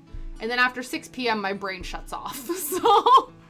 So I'm like between 10 and 6 is when I'm like my most proactive and productive. So unfortunately, you know, that's really not conducive to a regular 9 to 5. I bought a really cute digital planner to use on my iPad, and then my dumbass lost my pen. No! Aw, that's really unfortunate. I got some of your attention for being late, yeah. I hope you find the pen. If you think about it, you know, your really cute manicure makes your finger look like a really cute pen. So maybe you could manage to trick your brain to be like, no, I don't need a physical pen because my finger is a really cute pen. Because look at how cute my nail is on my cute finger pen. You know what I mean? Maybe. I'm not sure. Damn, guys, it's 6:15. We got a little bit more progress done. We're on to the next color. We're on to color number 6, you know? So Thursday, we're going to continue with this teal. Continue the teal on Thursday, which I'm excited for. And you know, who knows? Maybe more life will happen, and you know, we'll go off on more nostalgic tangents and such. I feel like because I actually like left the house and interacted with the world, I had a lot to talk. I was kind of buzzing when I first started, and therefore it kind of snowballed from there. So we'll see what life I get up to in the next couple days. Maybe not much. I don't think so. I have no plans to leave the house again, except for shadow walks before Friday. So we'll see. The iPad won't. Oh no, that's true. It won't detect the nail taps. It detects the finger taps. But you're right. Your nail might actually be too long and inhibit the finger taps. So you're right. That actually isn't going to work. I'm pretty sure the pen is down the back of my bed, which is, oh no. You're going to have to make like a magnetic fishing wire, because the iPad pencils, if it's one of those, they're usually magnetic on the side, right? So you got to get a little magnet and make a really long string and go fishing for iPad pens.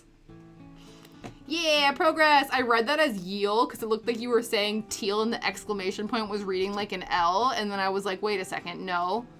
Tasha, readjust your eyeballs. But yeah, I don't know if you have any sort of magnets lying around, but maybe. Get Kiddo to do it. Be like, Kiddo, I need you to go fishing for Mummy's iPad pen. Here's some string. Here's a magnet. Make a fishing line. Let's do it.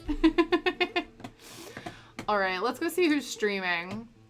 Let's go visit some friends. Unless we want to make new friends. If anyone has any streaming suggestions, let me know. If not, we'll go check and see which homies are available. Which peeps are about. Boo, boo, boo, boo, boo. This takes a million years to load. I don't think Twitch likes when I have the back end and the front end open at the same time. But you don't auto host anymore, so I have to physically find them, and half the time I'm late to my own raid, which is really annoying. He's actually been playing with a retractable keychain in front of me. Yeah! Well, there you go. There you go. So he's already halfway there. Oh, hi, hello, Shadow. I feel like he's been downstairs this whole time and has only now come upstairs to go on the bed. Interesting. Okay, who is streaming? Page is unresponsive. No, it's just taking its sweet, sweet time because Twitch hates when I pull up more than one Twitch, it seems. Sutherland's online. Queen Bee Crafty's online. Seabird Studio. Yeah, Makerbug. That's true. We could go see Makerbug. Makerbug's one of our faves. Is she still online? Yes, she is. What is she up to? Ooh, digital illustrations. Cute. Ooh.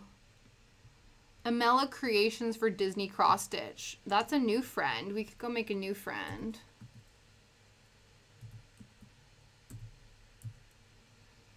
Let's go do that.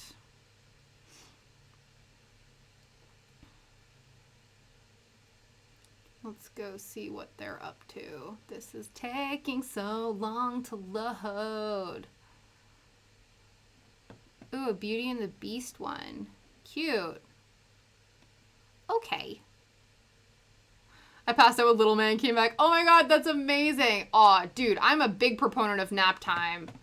I love that. You and Little Man had the best nap. I'm glad. You deserved it. Yeah, we're just heading out to make a new friend who's Disney cross stitching, which I love. Oh, it's a big one. Oh yeah, that looks massive. It looks like one of those oh, there's like those jigsaw puzzles that like there's like a famous brand that does those jigsaw puzzles. I think you guys know what I'm talking about. Yeah, but that's what it looks like, and it looks really cool. But yeah, let's go and see them. Everything is taking its sweet, sweet time to load. It looks like they're a follower-only chat, but that's okay. We're gonna go raid them, and then follow them, and then post the raid message after we follow them. That is if everything doesn't just collapse right now. Come on now. Have we froze? Uh-oh, let's... Oh no. Oh no.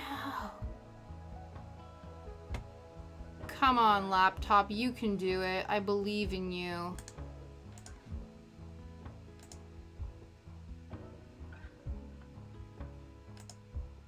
Okay. We've reloaded. Everything looks okay. All right, let's try this again. Let's raid a new friend. And we will be back here on Thursday doing more stabby stabs and, you know, talking about more nostalgic nonsense. And who knows what else? Maybe some other chaotic smut content. Remember, guys, we've decided we are a 14A rated channel, so partial viewer discretion is advised, but not completely, you know? We're that fine little gray area. And that's where I like to be. Okay, let's go rate a new friend. Bye!